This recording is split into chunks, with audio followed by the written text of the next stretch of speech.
ആലോചനകൾക്ക് ശേഷം തീരുമാനമായിരിക്കുന്നു. സ്കൂളുകൾ നവംബർ 1-ന് തുറക്കും. ആദ്യം 1 മുതൽ 7 വരെയുള്ള കുട്ടികൾക്കും 10-12 ക്ലാസ് വിദ്യാർത്ഥികൾക്കും ക്ലാസ്. നവംബർ 15-ന് മുഴുവൻ വിദ്യാർത്ഥികൾക്കും ക്ലാസ് തുടങ്ങും. ഇന്നലെ കോവിഡ് അവലോകന യോഗത്തിലെ തീരുമാനം മാധ്യമങ്ങൾ റിപ്പോർട്ട് ചെയ്തിരുന്നു. ഇന്ന് വിദ്യാഭ്യാസ മന്ത്രി അത് ഔദ്യോഗികമായി പ്രഖ്യാപിക്കുകയും ചെയ്തു. കഴിഞ്ഞ 1.5 വർഷത്തിനിടെ നാം കേട്ട ഏറ്റവും ആഹ്ലാദകരമായ വാർത്തകളിൽ ഒന്നാണ് ഇത്. പക്ഷേ സന്തോഷത്തിനൊപ്പം ആശങ്ക കൂടിയുണ്ട്, പ്രത്യേകിച്ച് രക്ഷിതാക്കൾക്കും അധ്യാപകർക്കും. ആശങ്ക മുഴുവൻ പരിഹരിച്ചേ സ്കൂൾ തുറക്കൂ എന്ന് വിദ്യാഭ്യാസ മന്ത്രി ഉറപ്പ് നൽകുകയും ചെയ്തിട്ടുണ്ട്. സ്കൂൾ തുറക്കുമ്പോൾ മുന്നൊരുക്കങ്ങൾ എങ്ങനെയാകണം എന്നത് ന്യൂസ് ഈവനിംഗ് വിശദമായി പരിശോധിക്കുന്നു. ഒപ്പം തന്നെ ഹോട്ടലുകളിൽ ഇരുന്ന് കഴിക്കാനുള്ള അനുമതി സർക്കാർ ഇനിയും നൽകിയിട്ടുമില്ല. വിവിധ മേഖലകൾ തുറന്നു കൊടുക്കുമ്പോഴും ആ ഒരു അനുവാദത്തിനായി ഇപ്പോഴും ഹോട്ടൽ ഉടമകൾ കാത്തു നിൽക്കേണ്ടി വരുന്ന ഒരവസ്ഥയാണ്. ഇന്നലെ അതിൽ തീരുമാനമുണ്ടാകുമെന്ന് പ്രതീക്ഷിച്ചിരുന്നു. പക്ഷേ ആ തീരുമാനം ഇളവുകൾ വേണ്ട എന്നതാണ്. നമ്മൾ ഒരു പ്രതിനിധിയെ, ഹോട്ടൽ ആൻഡ് റെസ്റ്റോറൻറ്റ്സ് ഉടമയുടെ പ്രതിനിധിയെ കൂടി ചർച്ചയിൽ പ്രതീക്ഷിക്കുന്നുണ്ട്. ന്യൂസ് ഈവനിംഗ് ഈ വിഷയങ്ങൾ ഇന്ന് വിശദമായി പരിശോധിക്കുന്നു. സ്വാഗതം.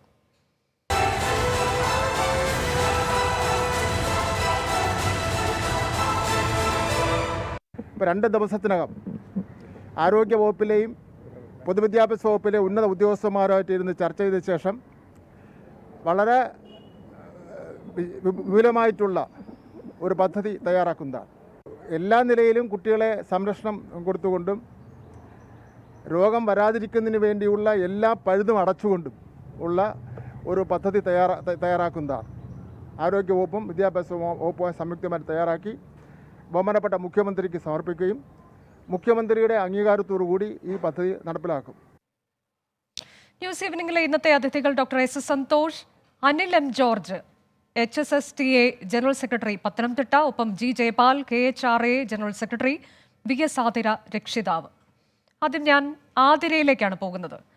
ആതിര, ഇപ്പോൾ ഒരു രക്ഷിതാവ് എന്ന നിലയിൽ ഒരു വശത്ത് ആശ്വാസമുണ്ട് എന്ന് എനിക്കറിയാം. കഴിഞ്ഞ 1.5 വർഷമായി കുട്ടികൾ വീടിനുള്ളിൽ തന്നെ അടഞ്ഞിരിക്കുകയാണ്. അവരുടെ ഓൺലൈൻ ക്ലാസ്സുകൾ ഒക്കെ ഒരു ഭാഗത്ത് നടക്കുന്നുണ്ടെങ്കിൽ പോലും അതൊക്കെ അവർക്കുണ്ടാക്കുന്നൊരു മാനസിക സമ്മർദ്ദമുണ്ട്, അവർക്കുണ്ടാക്കുന്ന ശാരീരിക പ്രശ്നങ്ങളുണ്ട്. മറ്റൊന്ന്, പുറത്തേക്ക് പോകാൻ കഴിയാത്തതിൻ്റെ പ്രശ്നങ്ങൾ, അവരുടെ കൂട്ടുകാരെ കാണാൻ കഴിയാത്തതിൻ്റെ പ്രശ്നങ്ങൾ, അധ്യാപകരിൽ നിന്ന് നേരിട്ട് പാഠഭാഗങ്ങൾ കേട്ട് പഠിക്കാൻ കഴിയാത്ത പ്രശ്നങ്ങൾ, ഇതൊക്കെ അനുഭവിക്കുന്ന കുട്ടികൾക്ക് അതിൽ നിന്നൊരു മോചനമാകുന്നു എന്ന് പറയുമ്പോൾ അത് നമ്മൾ രക്ഷിതാക്കൾക്കുണ്ടാക്കുന്ന ഒരു ആശ്വാസം ചില്ലറയല്ല. പക്ഷേ അതോടൊപ്പം തന്നെ ഒരു ഭാഗത്ത് ആശങ്ക കൂടിയുണ്ട്. കാരണം ഇത്ര നാൾ നമ്മൾ കുട്ടികളെ സുരക്ഷിതരായി വീട്ടിൽ ഇരുത്തിയിരുന്നു എന്നൊരു വശം കൂടിയുണ്ട്. അതിന് ഒരു മാറ്റം വരികയാണ് എന്നത് താങ്കളിൽ ആശങ്ക ഉണ്ടാക്കുന്നുണ്ടോ? ആ ആശങ്ക എന്താണ്?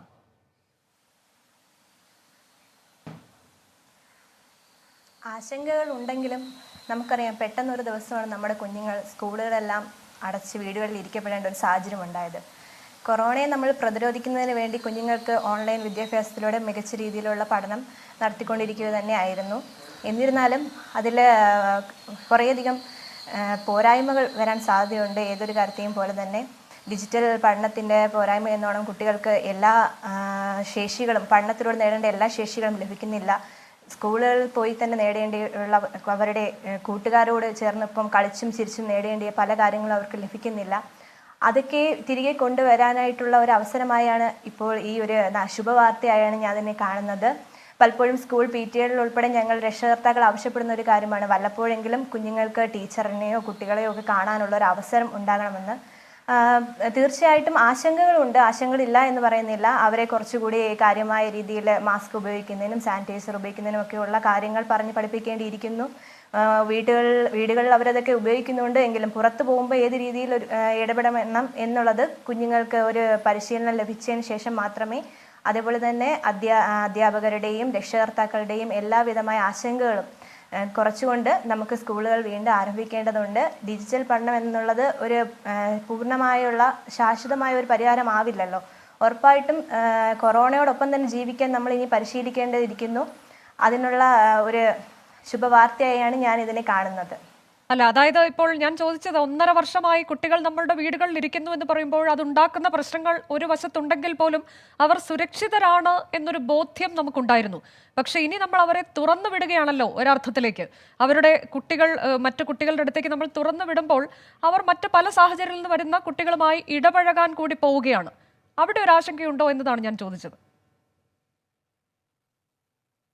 തീർച്ചയായിട്ടും നമ്മൾ സുരക്ഷിതരാണ് കുട്ടികൾ നമുക്ക് ഇപ്പോൾ പറയാൻ കഴിയില്ല. സുരക്ഷിതരായിരുന്ന ഒരു കാലം ഉണ്ടായിരുന്നു. നമ്മൾ മൊത്തത്തിൽ അടച്ചിട്ട് വീടുകൾ രക്ഷകർത്താക്കൾ ഉൾപ്പെടെ വീടുകളിൽ ഇരുന്ന ഒരു കാലഘട്ടത്തിലാണെങ്കിൽ അവർ സുരക്ഷിതം നമുക്ക് പറയാൻ കഴിയും.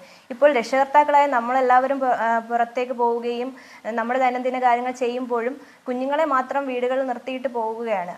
അപ്പോൾ അവർക്ക് കോവിഡ് വരാനുള്ള സാഹചര്യം ഇല്ല എന്ന് പറയാൻ കഴിയില്ല. ഒരുപക്ഷെ വീടുകളിൽ അവർ ഇരിക്കുന്നതിനേക്കാളും സുരക്ഷിതമായി മാറിയേക്കാം അവർ എങ്ങനെയാണ് ഈ കാര്യങ്ങൾ കൈകാര്യം ചെയ്യേണ്ടത് എന്നുള്ളത് മനസ്സിലാക്കുന്നതിലൂടെ. ശരി, Anil M George, HSSTA general സെക്രട്ടറിയാണ് താങ്കൾ. ഇപ്പോൾ എല്ലാ അധ്യാപക സംഘടനകളും, അതിനു മുൻപായി ഒരു കാര്യം, താങ്കളുടെ സംഘടനയും സ്കൂൾ തുറക്കുന്നതിനെ സ്വാഗതം ചെയ്യുക തന്നെയാണല്ലോ അല്ലേ? തീർച്ചയായിട്ടും അതെ, എല്ലാ സംഘടനകളുമായും ചർച്ച ചെയ്തതിന് ശേഷം മാത്രമേ ഈ തീരുമാനത്തിലേക്ക് പോവുകയുള്ളൂ എന്നതാണ് ഇന്നിപ്പോൾ വിദ്യാഭ്യാസ മന്ത്രി രാവിലെ മാധ്യമങ്ങളോട് പറഞ്ഞത്. നിങ്ങൾക്ക് ഈ വിഷയത്തിൽ എന്തൊക്കെയാണ് ഉന്നയിക്കാനുള്ളത്? നിങ്ങൾക്ക് ആശങ്കകൾ തീർച്ചയായിട്ടും ഉണ്ടാകുമല്ലോ, പ്രത്യേകിച്ച് രക്ഷിതാക്കളുമായി ഈ കാര്യത്തിലൊക്കെ സംവദിക്കുമ്പോൾ അവർ പറയുന്ന ചില കാര്യങ്ങൾ, അത്തരത്തിലേക്ക് നിങ്ങൾക്ക് മുന്നോട്ട് വയ്ക്കാനുള്ള കാര്യങ്ങൾ എന്തൊക്കെയാണ് ഈ ഘട്ടത്തിൽ? Higher secondary school teachers association school തുറക്കുന്നതിനെ സ്വാഗതം ചെയ്യുകയാണ്. സ്കൂളിൻ്റെ അടിസ്ഥാന സംവിധാനങ്ങൾ അനുസരിച്ച് ഷിഫ്റ്റ് അടിസ്ഥാനത്തിലോ അല്ലെങ്കിൽ സ്കൂളിൻ്റെ ഭൗതിക സാഹചര്യങ്ങൾ അനുസരിച്ചോ കുട്ടികളെ സ്കൂളിൽ വരുത്തുകയും അവർക്കാവശ്യമായ മാനസികമായ സപ്പോർട്ട് നൽകുകയും ചെയ്യണം. നമുക്കറിയാം, എല്ലാ സ്കൂളിനോടും ചേർന്ന് ആരോഗ്യ കേന്ദ്രങ്ങളുണ്ട്. പ്രാഥമിക ആരോഗ്യ കേന്ദ്രങ്ങളുമായി സ്കൂളുമായിട്ട് നേരിട്ട് ബന്ധപ്പെടുത്തി അവിടെ വരുന്ന വിദ്യാർത്ഥികൾക്ക് ആവശ്യമായിട്ടുള്ള സപ്പോർട്ട് കൊടുക്കേണ്ടതാണ്. ആരോഗ്യ പ്രവർത്തകരുടെ ഇടപെടൽ സ്കൂളുകൾക്ക് ഉണ്ടാവും. പ്രത്യേകിച്ച് വാക്സിൻ എടുക്കാത്ത കുട്ടികളാണ് ആയതുകൊണ്ട് തന്നെ അവർക്ക് ആവശ്യമായ ആരോഗ്യപരമായ കാര്യങ്ങൾക്ക് വേണ്ട അറിവ് ആരോഗ്യ പ്രവർത്തകർ നൽകണം. കൂടാതെ എല്ലാ സ്കൂളുകളിലും ധാരാളം കൗൺസിലേഴ്സിനെ നിയമിക്കണം. നമുക്കറിയാം, പല സ്കൂളുകളും കൗൺസിലേഴ്സ് ഉണ്ട്. 1.5 വർഷത്തിന് ശേഷമാണ് കുട്ടികൾ സ്കൂളിലേക്ക് കടന്നു വരുന്നത്. അതുകൊണ്ട് തന്നെ അവർക്കുണ്ടാകുന്ന മാനസിക സമ്മർദ്ദം അതിജീവിക്കാൻ വേണ്ടി ജില്ലാ പഞ്ചായത്ത് വഴി പല സ്കൂളുകളിലും കൗൺസിലേഴ്സ് ഉണ്ട്. അത് കേരളത്തിലുള്ള എല്ലാ സ്കൂളുകളും വ്യാപിക്കുമ്പോൾ തീർച്ചയായിട്ടും വിദ്യാർത്ഥികളുടെ പ്രശ്നം ഒരു പരിധിവരെ പരിഹരിക്കാനായിട്ട് പറ്റും. കൂടാതെ രക്ഷിതാക്കളുമായിട്ട് അടുത്തൊരു ബന്ധം ഞങ്ങൾക്ക് അധ്യാപകർക്ക് സ്ഥാപിക്കപ്പെടണം. സ്കൂൾ തുറക്കുന്നതിന് മുമ്പായിട്ട് രക്ഷിതാക്കളുമായിട്ട് ഒരു ആശയവിനിമയം നടത്തുവാനും അവരുടെ ആശങ്കകൾ അറിഞ്ഞിട്ട് അത് പരിഹരിക്കാനും ഞങ്ങൾ ശ്രമിക്കുന്നതാണ്. അപ്പോൾ തീർച്ചയായിട്ടും 1-ാം തീയതി സ്കൂൾ തുറക്കുന്നത് അധ്യാപകർ വളരെ സന്തോഷത്തോടുകൂടി അതിനെ സ്വാഗതം ചെയ്യുകയാണ്. ശരി, ഡോക്ടർ സന്തോഷ്, നമ്മൾ ഈ വിഷയം ഇതിനു മുൻപ് ചർച്ച ചെയ്തിരുന്നു. അന്ന് പക്ഷെ തീരുമാനമായിരുന്നില്ല. ഇപ്പോൾ തീരുമാനമാകുന്നു, ആ തീയതിയൊക്കെ പ്രഖ്യാപിക്കുകയും ചെയ്തിരിക്കുന്നു. TPR നമ്മൾ മാത്രം അടിസ്ഥാനമാക്കിക്കൊണ്ടുള്ളൊരു തീരുമാനത്തിലേക്കൊന്നും ഇനി പോകാൻ കഴിയില്ല എന്ന് താങ്കളടക്കമുള്ള ആരോഗ്യ വിദഗ്ധർ പറയുമ്പോഴും നമ്മുടെ TPR ഇപ്പോഴും ഒരല്പം ഉയർന്നു തന്നെ നിൽക്കുകയാണ് മറ്റ് പല സംസ്ഥാനങ്ങളുമായി, പ്രത്യേകിച്ച് സ്കൂളുകൾ ഇതിനോടകം തന്നെ തുറന്ന ചില സംസ്ഥാനങ്ങളുമായി താരതമ്യം ചെയ്യുമ്പോൾ. പക്ഷെ രോഗവ്യാപനത്തിൽ കുറവുണ്ട് എന്നുണ്ടെങ്കിൽ അത് TPR-നെ മാത്രം അടിസ്ഥാനപ്പെടുത്തി നമ്മൾ അത്ര ആശങ്കയിലേക്ക് പോകേണ്ടതില്ല എന്നുകൂടി ചില ആരോഗ്യ വിദഗ്ധർ അവരുടെ പഠനങ്ങളൊക്കെ സൂചിപ്പിക്കുകയും ചെയ്യുന്നുണ്ട്. എന്തായാലും ഈ ഒരു ഘട്ടത്തിൽ ഇപ്പോഴത്തെ ഈ നിലവിലെ രോഗവ്യാപന സ്ഥിതി പിന്നെ നവംബർ ആകുമ്പോഴേക്കും അത് എന്താകുമെന്ന് അറിയില്ലെങ്കിൽ ഒരു 3-ാം തരംഗം എന്നൊക്കെ പറയുമ്പോൾ അതൊക്കെ നിലനിൽക്കെ തന്നെയും ഇപ്പോൾ നമ്മൾ എന്തായാലും സ്കൂളുകൾ തുറക്കുന്നതിന് അത്ര പ്രതികൂലമായൊരു സാഹചര്യമല്ല എന്ന് തന്നെയാണോ ആരോഗ്യ വിദഗ്ധരുടെയും വിലയിരുത്തൽ? പ്രാഥമികമായിട്ട് നമ്മൾ ഈ സ്കൂള് അടച്ചിട്ടത് എന്തുകൊണ്ടെന്നുള്ളൊരു ഒരു തീരുമാനത്തിൽ നിന്നാണ് നമ്മൾ അത് തുടങ്ങേണ്ടത്. വാസ്തവത്തില് ഈ കോവിഡ് പാൻഡമിക് തുടങ്ങുമ്പോൾ സ്കൂളുകള് ഒരു പ്രജനന കേന്ദ്രമാകും അല്ലെങ്കിൽ വ്യാപന കേന്ദ്രങ്ങളാകും എന്നുള്ള ധാരണയിലാണ് അതന്ന് നമ്മൾ ഈ പറയുന്ന സ്കൂളും കോളേജുകളും ഒക്കെ നമ്മൾ അടച്ചിട്ടത്. വീടുകളിൽ ഈ പറയുന്ന രോഗികളായിട്ടുള്ള ആൾക്കാരുണ്ടാവും. അവിടുന്ന് വരുന്ന സ്കൂൾ കുട്ടികള് സ്കൂളിലേക്ക് ഈ രോഗം കൊണ്ടുവരും. സ്കൂളിൽ എത്തിക്കഴിഞ്ഞാൽ മറ്റ് വിദ്യാർത്ഥികളിലേക്ക് അത് പകരും. അങ്ങനെ പകർന്നു കഴിഞ്ഞാൽ പിന്നെ ആ വിദ്യാർത്ഥികൾ തിരികെ വീട്ടിലേക്ക് പോകുമ്പോൾ വീട്ടിലുള്ള ആൾക്കാർക്ക് പകരും. അപ്പൊ അങ്ങനെ വീട്ടിലുള്ള മുതിർന്നവർക്ക്, പ്രത്യേകിച്ച് 60 വയസ്സ് കഴിഞ്ഞവർക്ക്, 60 വയസ്സ് കഴിഞ്ഞിട്ടുള്ള മറ്റ് രോഗങ്ങളുള്ളവർക്ക്, അപ്പൊ അവർക്കൊക്കെയാണ് ഏറ്റവും കൂടുതൽ വാസ്തവത്തിൽ മരണം സംഭവിക്കാൻ സാധ്യതയുള്ളത്. ഇപ്പോഴും അങ്ങനെ തന്നെയാണ്. അപ്പൊ അങ്ങനെയുള്ള ആൾക്കാരെ പ്രൊട്ടക്ട് ചെയ്യാൻ വേണ്ടിയിട്ടാണ് വാസ്തവത്തിൽ സ്കൂളുകളും കോളേജുകളും നമ്മൾ അടച്ചിട്ടത് നമ്മൾ ഓർക്കണം.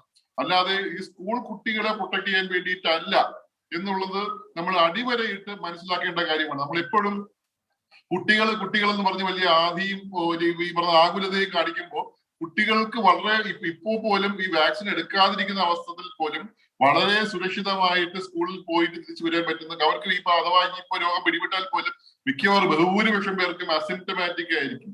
വളരെ കുറച്ച് പേർക്ക് ഈ പറയുന്ന കാറ്റഗറി എ മൈൽഡ് ആയിട്ട് വരുന്ന ഒരു പകർച്ചപ്പനിയായിട്ട് മാത്രമേ ഇത് ഉണ്ടാവുകയുള്ളൂ.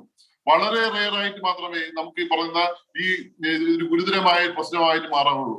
ഒരു പക്ഷേ ഡെങ്കിയും ചിക്കൻ ഗുനിയോ അല്ലെങ്കിൽ മറ്റ് ഈ പറയുന്ന ഹെപ്പറ്റൈറ്റിസോ ഒക്കെ എടുത്തു കഴിഞ്ഞാൽ, അതിനെ കണക്കെടുത്തു കഴിഞ്ഞാൽ ഒരു പക്ഷേ കുട്ടികൾക്ക് ഇതിനേക്കാൾ രൂക്ഷമായിട്ടാണ് ആ രോഗങ്ങൾ പിടിപെടുന്നത് നമുക്ക് ഇപ്പൊ മനസ്സിലാക്കാൻ കഴിയും. നമ്മൾ കോവിഡിന്റെ കണക്കുകൾ മാത്രം എടുക്കുന്നത് കൊണ്ടാണ് വാസ്തവത്തിൽ നമുക്ക് കുട്ടികൾ പോയി കഴിഞ്ഞാൽ ഇനി ഒരാൾക്ക് കോവിഡ് പിടിച്ചു കഴിഞ്ഞാൽ എന്ത് സംഭവിക്കും, അല്ലെങ്കിൽ അവർക്ക് സ്കൂൾ അടച്ചിടേണ്ടി വരുമോ, അധ്യാപകരെ കുറ്റം പറയുമോ തുടങ്ങിയ കാര്യങ്ങളൊക്കെ ഉള്ളൂ. അപ്പൊ വാസ്തവത്തില് ഇപ്പോ വാക്സിനേഷൻ നോക്കുമ്പോൾ ഏകദേശം 80% മുകളിലേക്ക് സിംഗിൾ ഡോസ് എത്തിക്കഴിഞ്ഞു. 1 കോടിയിൽ പേരും ആൾക്കാർ 2 ഡോസും എടുത്തു കഴിഞ്ഞു. അപ്പൊ നമ്മൾ ഈ മുതിർന്നവരെ എല്ലാം പ്രൊട്ടക്ട് ചെയ്ത് ഇതിൽ ഏറ്റവും കൂടുതൽ നോക്കുമ്പോൾ 60 വയസ്സ് കഴിഞ്ഞവരെ എല്ലാവർക്കും തന്നെ നമ്മൾ 2 ഡോസ് അടക്കം കൊടുത്തിട്ടുണ്ട്. അപ്പോ ഈ പറയുന്ന രോഗങ്ങളുള്ളവർക്ക് കൊടുത്തിട്ടുണ്ട്, 18 വയസ്സിന് മുകളിലുള്ളവർക്ക് കൊടുത്തിട്ടുണ്ട്. അപ്പോ ആരെയാണോ നമ്മൾ പ്രൊട്ടക്ട് ചെയ്യാൻ വേണ്ടിയിട്ട് സ്കൂൾ അടച്ചിട്ടത് അവരെ നമ്മൾ പ്രൊട്ടക്ട് ചെയ്ത് കഴിഞ്ഞ സ്ഥിതിക്ക് വാസ്തവത്തിൽ സേഫ് ആയിട്ട് സ്കൂൾ തുറക്കാം. മുതിർന്നവർക്ക് വേണ്ടിയിട്ട് മുതിർന്നവർ എടുത്ത ഒരു തീരുമാനമാണെന്ന് നമ്മൾ തിരിച്ചറിയണം.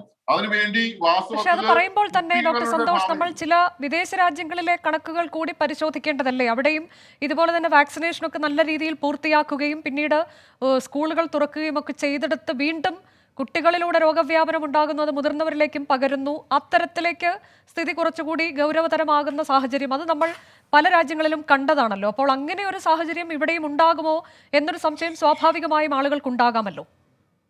അത് തീർച്ചയായിട്ടും അത് രണ്ടാം തരംഗത്തിന് മുമ്പ്, വാക്സിനേഷന് മുമ്പുള്ള ഒരു കാലഘട്ടത്തിലാണ് അങ്ങനെ സംഭവിച്ചിട്ടുള്ളത്. വാക്സിനേഷൻ തുടങ്ങിയ സ്ഥലങ്ങളിലൊക്കെയും തന്നെ വാസ്തവത്തിൽ രണ്ടാം തരംഗം പോലും വന്നിട്ടില്ല. നമുക്കറിയാം മെയ് ജൂൺ മാസത്തിൽ ഇന്ത്യയിലും കേരളത്തിലും ഒക്കെ വന്നിട്ടുള്ള രണ്ടാം തരംഗം, അത് വാക്സിനേഷൻ നേരത്തെ തുടങ്ങി വളരെ 50% കംപ്ലീറ്റ് ചെയ്തിട്ടുള്ള USA കാനഡയോ യൂറോപ്യൻ രാജ്യങ്ങളോ അല്ലെങ്കിൽ മിഡിൽ ഈസ്റ്റ് രാജ്യങ്ങളിലോ ഓസ്ട്രേലിയയിലോ ഒരിക്കൽ പോലും അവിടെ ഈ രണ്ടാം തരംഗം പോലും വന്നിട്ടില്ല, നമ്മൾ ഓർക്കണം. അപ്പോ ഈ വാക്സിനേഷൻ കംപ്ലീറ്റ് ചെയ്യുന്നതോടുകൂടി ഈ വാസ്തവത്തിൽ ഇതിന്റെ വ്യത്യാസമാണ് വരുന്നത്. അല്ലാതെ വാക്സിനേഷന് മുമ്പുള്ള അവസ്ഥയും ഇസ്രായേൽ പോലെയുള്ള രാജ്യങ്ങളിലൊക്കെ വാക്സിനേഷൻ നല്ല രീതിയിൽ തന്നെ നൽകിയ രാജ്യമല്ലേ ഇസ്രായേൽ? പക്ഷെ അവിടെയും ഇത്തരത്തിലേക്കുള്ള രോഗവ്യാപനം ഉണ്ടായി എന്നതാണ് നമ്മൾ റിപ്പോർട്ടുകളിലൊക്കെ കണ്ടത്. പക്ഷെ എന്നാലും ഈ അവിടെയും ഈ എല്ലാ രാജ്യങ്ങളിലും ഈ സ്കൂളുകൾ ഇപ്പോഴും അടച്ചിട്ടിരിക്കുന്ന ഒരു സ്ഥലം പോലും എനിക്ക് എന്റെ അറിവിലില്ല എന്നുള്ളതാണ് ഇപ്പോൾ കിട്ടുന്ന. നമുക്ക് നോക്കുമ്പോൾ ഈ അവസ്ഥയിൽ ഇപ്പോൾ സ്കൂളുകൾ അടച്ചിട്ടിരിക്കുന്ന രാജ്യങ്ങൾ വളരെ തുലവും കുറവാണ്. മിക്കവാറും എല്ലാ സ്ഥലങ്ങളും തന്നെ സ്കൂളുകൾ തുറന്നുകൊണ്ട് പ്രവർത്തനം ആരംഭിച്ചു കഴിഞ്ഞു. അത് നമ്മൾ ഈ സ്കൂളിങ്ങിനെ കുറിച്ചുള്ള നമ്മുടെ ഒരു ധാരണയിൽ പിശകുണ്ടെന്ന് എനിക്ക് തോന്നുന്നത്. കാരണം സ്കൂൾ അടച്ചിട്ട് കഴിഞ്ഞാൽ കുഴപ്പമില്ല എന്നുള്ള ധാരണയിലാണ് നമ്മൾ എല്ലാവരും നിൽക്കുന്നത് എന്നാണ് എനിക്ക് തോന്നുന്നത്. സ്കൂള് വാസ്തവത്തിൽ ഈ പഠിക്കാൻ വേണ്ടിയിട്ടുള്ള സ്ഥലമായിട്ടല്ല കാണേണ്ടത്. അത് ഈ പറയുന്ന കുട്ടികൾക്ക് ജീവിക്കാൻ ആവശ്യമായിട്ടുള്ള സോഷ്യൽ സ്കിൽസ് ആണ് ഏറ്റവും പ്രധാനം. അത് മുതിർന്നവരുമായിട്ട് എങ്ങനെ ഇടപെടണം, സമൂഹവുമായിട്ട് എങ്ങനെ ഇടപെടണം, ഈ പറഞ്ഞ ടീച്ചറുമായിട്ട് എങ്ങനെ ഇടപെടണം, സഹപാഠികളുമായി എങ്ങനെ ഇടപെടണം, അവർ വഴക്കുണ്ടാക്കിയാൽ എങ്ങനെ പരിഹരിക്കണം, അങ്ങനെ വയസ്സ് കുറവുള്ള ആൾക്കാരുമായി എങ്ങനെ ഇടപെടണം, മൊത്തം ഒരു ടീം വർക്ക് എങ്ങനെ നടത്തണം, ലീഡർഷിപ്പ് എങ്ങനെ കൊണ്ടുവരണം, ഇങ്ങനെയുള്ള ജീവിതത്തിൽ അവർക്ക് ഏറ്റവും ആവശ്യമായിട്ടുള്ള സ്കില്ലാണ് വാസ്തവത്തിൽ സ്കൂളിൽ നിന്ന് അവർ കിട്ടുന്നത്. അങ്ങനെയുള്ള സ്കില്ലാണ് വാസ്തവത്തിൽ അവർക്ക് 1.5 വർഷമായി നഷ്ടപ്പെടുന്നത് എന്ന് നമ്മൾ ഓർക്കുന്നില്ല. ഞാൻ നേരത്തെ പറഞ്ഞില്ലേ, മുതിർന്നവരുടെ സൗകര്യത്തിന് മുതിർന്നവരെ രക്ഷിക്കാൻ വേണ്ടിയിട്ട് കുട്ടികളെ ബലിയാടാക്കിയിട്ടുള്ള ഒരു സാഹചര്യമാണ് ഇവിടെ ഉള്ളത്. ആ കുട്ടികളുടെ നഷ്ടത്തെക്കുറിച്ചും കുട്ടികൾ ഉണ്ടായിട്ടുള്ള ഭാവിയിൽ അവർക്കുണ്ടാവുന്ന വലിയ വലിയ പ്രശ്നങ്ങളെ കുറിച്ചും നമ്മൾ ആകുലരല്ല. വെറുതെ ഈ പറയുന്ന സ്കൂളിൽ പോകാൻ പറ്റുന്ന സമയത്ത് പോലും അവർ അങ്ങനെ ഒരു സാഹചര്യം ഉണ്ടായാൽ പോലും കുട്ടികളെ സ്കൂളിൽ പറഞ്ഞയക്കരുത്, അതിനെക്കുറിച്ച് വലിയ ആകുലത ഉണ്ടാക്കിയിട്ട് ഈ പറയുന്ന രക്ഷിതാക്കളും അധ്യാപകരും ഒക്കെ അങ്ങനെ ചെയ്യരുതെന്നാണ് എന്റെ അഭിപ്രായം. തീർച്ചയായിട്ടും കുട്ടികൾ, നമ്മളിപ്പോ ഈ പറഞ്ഞ കടകൾ അടച്ചിട്ടുണ്ടാകുന്ന വലിയ വലിയ പ്രശ്നങ്ങളെ കുറിച്ച് നമ്മൾ വലിയ സംസാരം ഉണ്ടായിരുന്നു, വലിയ പ്രക്ഷോഭം ഉണ്ടായിരുന്നു. വാസ്തവത്തിൽ അതിനേക്കാൾ വലിയ പ്രക്ഷോഭമാണ് വാസ്തവത്തിൽ ഈ കുട്ടികൾ ഇങ്ങനെ 1.5 വർഷമായി വീട്ടിലിരിക്കുന്നത് കൊണ്ട് അവർക്കുണ്ടായ നഷ്ടത്തെക്കുറിച്ച് നമ്മൾ എല്ലാവരും റോഡിൽ ഇറങ്ങി സമരം ചെയ്യേണ്ട സമയമാണെന്നാണ് എനിക്ക് തോന്നുന്നത്. അപ്പൊ അതെ, അതാണ് അതുകൊണ്ട് താങ്കളുടെ സർക്കാർ നിലപാട്. ഞാൻ ഒരു താങ്കളിലേക്ക് തിരികെ എത്താം. ഇപ്പോൾ ഹോട്ടൽ ആൻഡ് റെസ്റ്റോറന്റ് അസോസിയേഷൻ പ്രതിനിധി ജി ജയപാൽ കൂടി ഈ ചർച്ചയിൽ നമുക്കൊപ്പം ചേരുകയാണ്. ഹോട്ടലുകളിൽ ഇരുന്ന് ഭക്ഷണം കഴിക്കാൻ ഇനിയും അനുമതി നൽകേണ്ടതില്ല എന്ന സർക്കാർ തീരുമാനത്തിന്റെ പശ്ചാത്തലത്തിൽ കൂടിയാണ് അദ്ദേഹം ഈ ചർച്ചയിൽ പങ്കെടുക്കുന്നത്. ജയപാൽ, കഴിഞ്ഞ കുറച്ച് മാസങ്ങളായി നിങ്ങളുടെ അവസ്ഥ ഇത് തന്നെയാണ്. പൂർണ്ണമായും അടച്ചിടൽ, അതിനുശേഷം ഈ പാഴ്സൽ സൗകര്യം എന്നുള്ളത്, അതിൽ നിന്ന് പിന്നീട് ഒന്നും ഒരു പുരോഗതി ഉണ്ടാകുന്നില്ല. അത് അതേ രീതിയിൽ തന്നെ തുടരുകയാണ്. ഇപ്പോൾ ഇന്നലെ പോലും യോഗത്തിൽ തീരുമാനം വന്നത് അങ്ങനെ നൽകേണ്ടതില്ല, ഇപ്പോഴും അതിനുള്ള സമയമായിട്ടില്ല എന്നാണ്. സ്കൂളുകളൊക്കെ തുറക്കാൻ പോകുന്നു, പക്ഷേ എപ്പോഴും ഹോട്ടലുകളിൽ ഇരുന്ന് ഭക്ഷണം കഴിക്കാനുള്ള അനുമതി നൽകേണ്ടതില്ല എന്ന് സർക്കാർ പറയുമ്പോൾ അതിന് പിന്നിൽ എന്തായിരിക്കാം കാരണം? നിങ്ങൾ ഒരുപക്ഷെ അതേക്കുറിച്ച് വിശദമായി നിരീക്ഷണം നടത്തിക്കാണും. പലയിടങ്ങളിലും കടകളിലടക്കം കോവിഡ് മാനദണ്ഡം കൃത്യമായി പാലിക്കുന്നില്ല എന്നൊരു നിഗമനത്തിലേക്ക് സർക്കാർ എത്തിച്ചേർന്നിട്ടുണ്ടോ എന്ന് നിങ്ങൾ കരുതുന്നുണ്ടോ?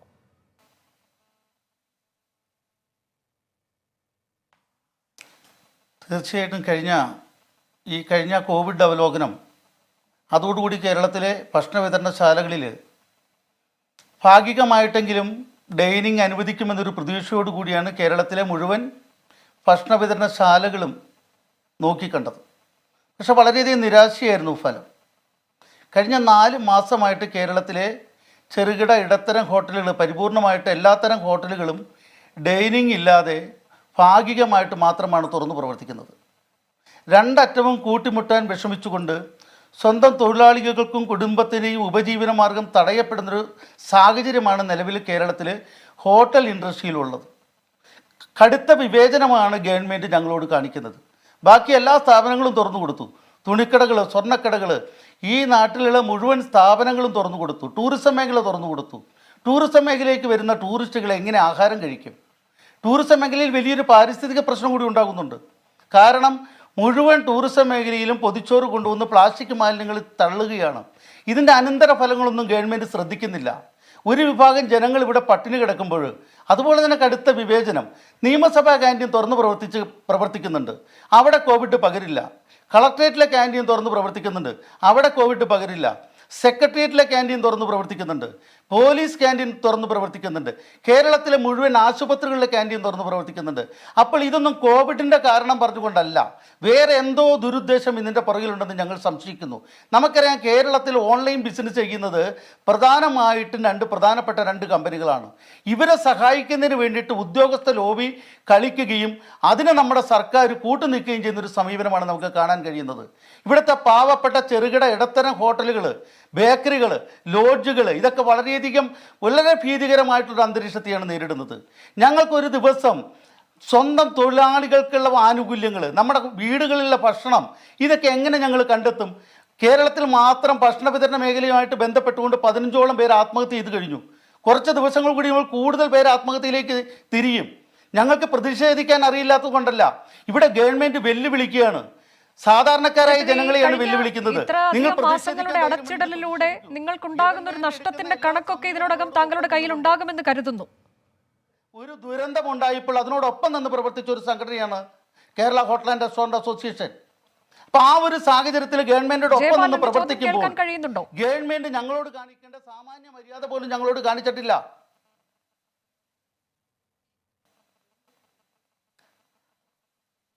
അതുകൊണ്ട് തന്നെയാണ് ഞങ്ങൾ പറയുന്നത്, ശക്തമായൊരു പ്രക്ഷോഭ പരിപാടികളിലേക്ക് ഞങ്ങളെ ഗവൺമെൻറ് കൊണ്ടുവന്ന് ചാടിക്കുകയാണ്. ഞങ്ങളുടെ ഉപജീവന മാർഗം അതിജീവനത്തോടൊപ്പം തന്നെ ഉപജീവനവും നടത്തണമെന്നുള്ള ഒരു കാഴ്ചപ്പാട് ഇവിടെ ഗവൺമെൻറ് തള്ളിക്കളയുകയാണ്. UN-ന്റെ ദുരന്ത നിവാരണ വിഭാഗം മേധാവി ശ്രീ മുരളി തുമ്മാരുകുടി, അദ്ദേഹം എന്താണ് പറഞ്ഞത്? കേരളത്തിലെ ഡൈനിങ് അനുവദിക്കുന്ന ഹോട്ടലുകളിൽ അദ്ദേഹം നിസ്സാരക്കാരനല്ല. അദ്ദേഹത്തെക്കാൾ വലിയ ആളാണോ ഇവിടുത്തെ ആരോഗ്യവകുപ്പ് വിദഗ്ധർ? അപ്പോൾ ഇവിടുത്തെ പ്രധാനപ്പെട്ട വ്യക്തികൾ, ശ്രീ മുരളി തുമ്മാരുകൂടിയെ പോലുള്ള ബുദ്ധിജീവികൾ, അവരൊക്കെ പറഞ്ഞിട്ടും അതെല്ലാം നിഷ്കരണം തള്ളിക്കളഞ്ഞുകൊണ്ട് ഒരു വിഭാഗം ജനങ്ങളുടെ ഉപജീവനം തടയപ്പെടുന്നുണ്ടെങ്കിൽ അതിനെതിരെ ശക്തമായിട്ടുള്ള സമൂഹത്തിന്റെ എന്തുകൊണ്ടായിരിക്കാമെന്നതിന് മറുപടി ഒരുപക്ഷെ ഡോക്ടർ സന്തോഷിന് നൽകാൻ കഴിയുമെന്ന് നമുക്ക് പ്രതീക്ഷിക്കാം. ജയപാലിലേക്ക് ഞാൻ തിരികെ എത്താം. ഡോക്ടർ സന്തോഷ്, ഇത് നമ്മൾ ഇതിനു മുൻപ് ചർച്ച ചെയ്യുമ്പോഴൊക്കെ താങ്കളെപ്പോലുള്ള ആരോഗ്യ വിദഗ്ധർ പറഞ്ഞത് ഹോട്ടലുകളിൽ ഇരുന്ന് ഭക്ഷണം കഴിക്കുന്നത് കൊണ്ട് കുഴപ്പമില്ല, പക്ഷെ അത് AC മുറികളിലാകാതെയും തുറന്നിട്ടുകൊണ്ടും അത്തരത്തിലേക്കൊക്കെയുള്ള മുൻകരുതൽ പാലിച്ചുകൊണ്ട് അങ്ങനെ ഹോട്ടലുകളിൽ ഇരുന്ന് ഭക്ഷണം കഴിക്കാൻ അനുവാദം നൽകുന്നതുകൊണ്ട് കുഴപ്പമില്ല എന്നതാണ്. പക്ഷെ എന്തുകൊണ്ടാണ് ഇപ്പോൾ പോലും അത് വേണ്ട എന്നൊരു തീരുമാനത്തിലേക്ക് സർക്കാർ പോകുന്നത്? ഇത് വലിയൊരു നഷ്ടം ഇവർക്കുണ്ടാക്കി കൊടുക്കുന്നുണ്ടോ എന്നത് സർക്കാരിന് തീർച്ചയായും ബോധ്യമുള്ള കാര്യം തന്നെയാണല്ലോ. തീർച്ചയായിട്ടും എനിക്കതിനകത്ത് ഒരു സർക്കാരിന്റെ പോളിസി ഇഷ്യൂ ആയതുകൊണ്ട് എന്തുകൊണ്ടാണെന്നുള്ളതിനെ കുറിച്ച് ഈ പറയുന്ന ഒരു തീരുമാനം എടുത്തവരുടെ ഒരു ഉള്ളിലിരിപ്പ് എനിക്ക് മനസ്സിലാക്കാൻ കഴിയുന്നില്ല. എങ്കിലും എന്റെ ഒരു വ്യക്തിപരമായ അഭിപ്രായം എന്ന നിലയ്ക്ക് പറയാൻ കഴിയുന്നത്, നമ്മള് ഈ ബാക്കി എല്ലാ പ്രോട്ടോകോളും പാലിച്ചു പോകുമ്പോൾ നമ്മൾ 3 കാര്യങ്ങൾ വളരെ നിഷ്കർഷമായി ഈവൻ സ്കൂൾ തുറക്കുമ്പോൾ പോലും നമ്മൾ ഉണ്ടാക്കുന്നുണ്ട്. ഒന്ന്, ഈ പറയുന്ന മാസ്ക് ധരിക്കുക. രണ്ടാമത്തെ കാര്യം ഈ പറയുന്ന സോഷ്യൽ ഡിസ്റ്റൻസിങ് പാലിക്കുക. മൂന്നാമത്തത് നമ്മുടെ ഹാൻഡ് സാനിറ്റൈസേഷൻ ആണ്. അത് ഏറ്റവും പ്രധാനം തന്നെയാണ് മാസ്ക് എന്ന് പറയുന്നത്. അപ്പോ ഭക്ഷണശാലകളെ സംബന്ധിച്ച് സ്കൂളിലായാലും ബാക്കി ഏത് സ്ഥലങ്ങളിലായാലും ഈ ഭക്ഷണം കഴിക്കുന്ന സമയത്താണ് നമ്മൾ മാസ്ക് ഊരി വെക്കുന്നത് എന്നുള്ളതാണ് ഏറ്റവും ഒരു ട്രിക്കി ആയിട്ടുള്ള ഇഷ്യൂ അവിടെയാണ് ഉള്ളത്. അപ്പോ മാസ്ക് ഊരി വെക്കുകയും ഭക്ഷണം കഴിക്കുമ്പോൾ തീർച്ചയായിട്ടും നമ്മുടെ ശ്രവങ്ങളൊക്കെ ഈ പറയുന്ന അറ്റ്മോസ്ഫിയറിലേക്ക് പോവുകയും അതിനകത്ത് ഈ പറയുന്ന ഇരിക്കുന്ന സ്ഥലത്ത് ക്ലോസ്ഡ് സ്പേസ് ആയി കഴിഞ്ഞാൽ തീർച്ചയായിട്ടും രോഗം കിട്ടാനുള്ള സാധ്യത കൂടുതലാണ്. അപ്പോ ഇപ്പോൾ സർക്കാർ അനുവർത്തിച്ചു വരുന്നത് ഈ തുറസായ സ്ഥലങ്ങളിലെ ഈ പറഞ്ഞ ഭക്ഷണശാലകൾ തുറന്ന് പ്രവർത്തിക്കുന്നുണ്ടെന്നാണ് എൻ്റെ ഒരു അറിവ്. കാരണം പല ഇവിടെയുള്ള തിരുവനന്തപുരത്ത് പോലും അങ്ങനെയുള്ള സ്ഥലങ്ങളിൽ, അതായത് തുറസായ സ്ഥലങ്ങളിൽ ഭക്ഷണം കഴിക്കുന്ന സ്ഥലത്തൊക്കെയും സർക്കാർ അതിനെ അനുവദിച്ച് കൊടുത്തിട്ടുണ്ട് എന്നുള്ളതാണ് ഞാൻ അറിയാൻ കഴിയുന്നത്.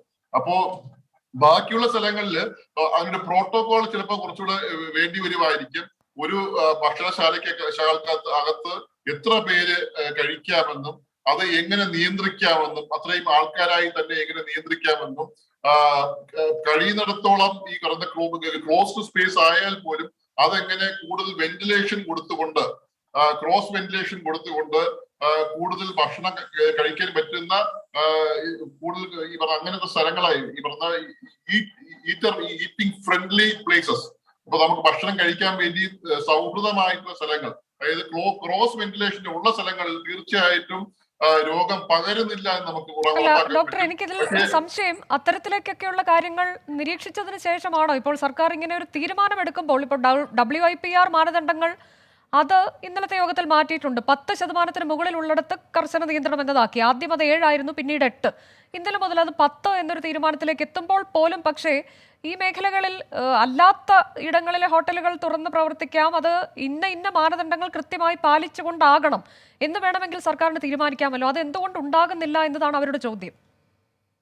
തീർച്ചയായിട്ടും അങ്ങനെ ഒരു സമ്മർദ്ദം ചെലുത്താൻ പറ്റുന്നതാണെന്നാണ് എൻ്റെ ഒരു ധാരണ. കാരണം ഇതിനകത്തൊരു നിഷ്കർഷ ഈ ഭക്ഷണശാലകൾക്കകത്ത് നമ്മളെല്ലാവരും അനുഭവിക്കുന്ന പ്രശ്നം തന്നെ ആയതുകൊണ്ട് തന്നെ, പക്ഷെ അതിനകത്ത് ഒരു കൃത്യമായ മാനദണ്ഡങ്ങൾ ഡെവലപ്പ് ചെയ്തുകൊണ്ട് ആരോഗ്യ പ്രവർത്തകരെയും ആരോഗ്യ വിദഗ്ധരെയും ഉൾപ്പെടുത്തിക്കൊണ്ട് ഒരു മാനദണ്ഡം ഉണ്ടാക്കിക്കൊണ്ട് നമുക്ക് നന്നായി നടത്താൻ പറ്റുന്ന ഒരു മാനദണ്ഡം ഉണ്ടാക്കിക്കൊണ്ട് അത് തുറക്കേണ്ടതാണ്. ഇതിനകത്ത് ഒരു പ്രത്യേകത, ഞാൻ നേരത്തെ പറഞ്ഞ ആകെക്കൂടെ ഒരു പ്രത്യേകത വാസ്തവത്തിലുള്ളത് ഈ മാസ്ക് ഭക്ഷണം കഴിക്കുമ്പോൾ മാസ്ക് ഊരുന്നു എന്നുള്ളത് ഒരു പ്രധാനപ്പെട്ട സംഭവം തന്നെയാണ്. നമ്മളിപ്പോ സ്കൂളുകളിൽ പോലും നമ്മളിപ്പോ ഈ പറയുന്ന ഭക്ഷണം കഴിക്കുന്ന സ്ഥലങ്ങളെ കുറിച്ചുള്ള നമ്മളൊരു റെക്കമെൻഡേഷൻ നമ്മൾ കൊടുക്കുന്നത് ഷിഫ്റ്റ് സമ്പ്രദായത്തിലാക്കിക്കൊണ്ട് ഭക്ഷണം കഴിവതും വീടുകളിൽ തന്നെ കഴിക്കാൻ വേണ്ടിയിട്ടുള്ള സംവിധാനം ഒരുക്കണമെന്നാണ് നമ്മൾ പറയുന്നത്. അല്ലാതെ സ്കൂളുകൾക്കകത്ത് ഉച്ചഭക്ഷണം കൊടുക്കുന്ന സ്കൂളുകളിൽ നമ്മുടെ കേരളത്തിൽ അങ്ങോളം ഇങ്ങോളം എല്ലാ സ്കൂളുകളിലും ഉണ്ട്.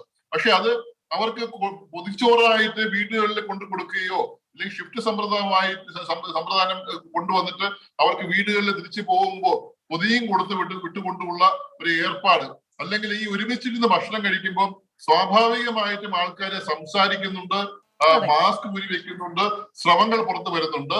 അടച്ചിട്ട സ്പേസ് ആണെങ്കിൽ തീർച്ചയായിട്ടും ഒരു ഇൻഫെക്ഷന്റെ സാധ്യത കൂടുതലാണ്. ഇപ്പോ ഈ വാക്സിനേഷൻ ഇങ്ങനെ എത്തിയിരിക്കുന്ന സമയത്താണെങ്കിൽ പോലും ഒരു പാനിക് ഉണ്ടാക്കാൻ ഒത്തിരി പേർക്ക് ഈ പറഞ്ഞ സ്കൂളുകളിലൊക്കെ ഇത് ഏറ്റവും വലിയ പ്രശ്നമായിരിക്കാൻ സാധ്യതയുള്ളതാണ്. അതെ, അത് തന്നെ ആയിരിക്കാം ഒരുപക്ഷെ ഹോട്ടലുകളുടെ കാര്യത്തിലും സർക്കാർ ഈ തൽക്കാലം അത് വേണ്ട എന്ന് തീരുമാനിക്കാനുള്ള കാരണം എന്നതാണ് താങ്കൾ പറയുന്നത്. ഞാൻ എത്താം തിരികെ.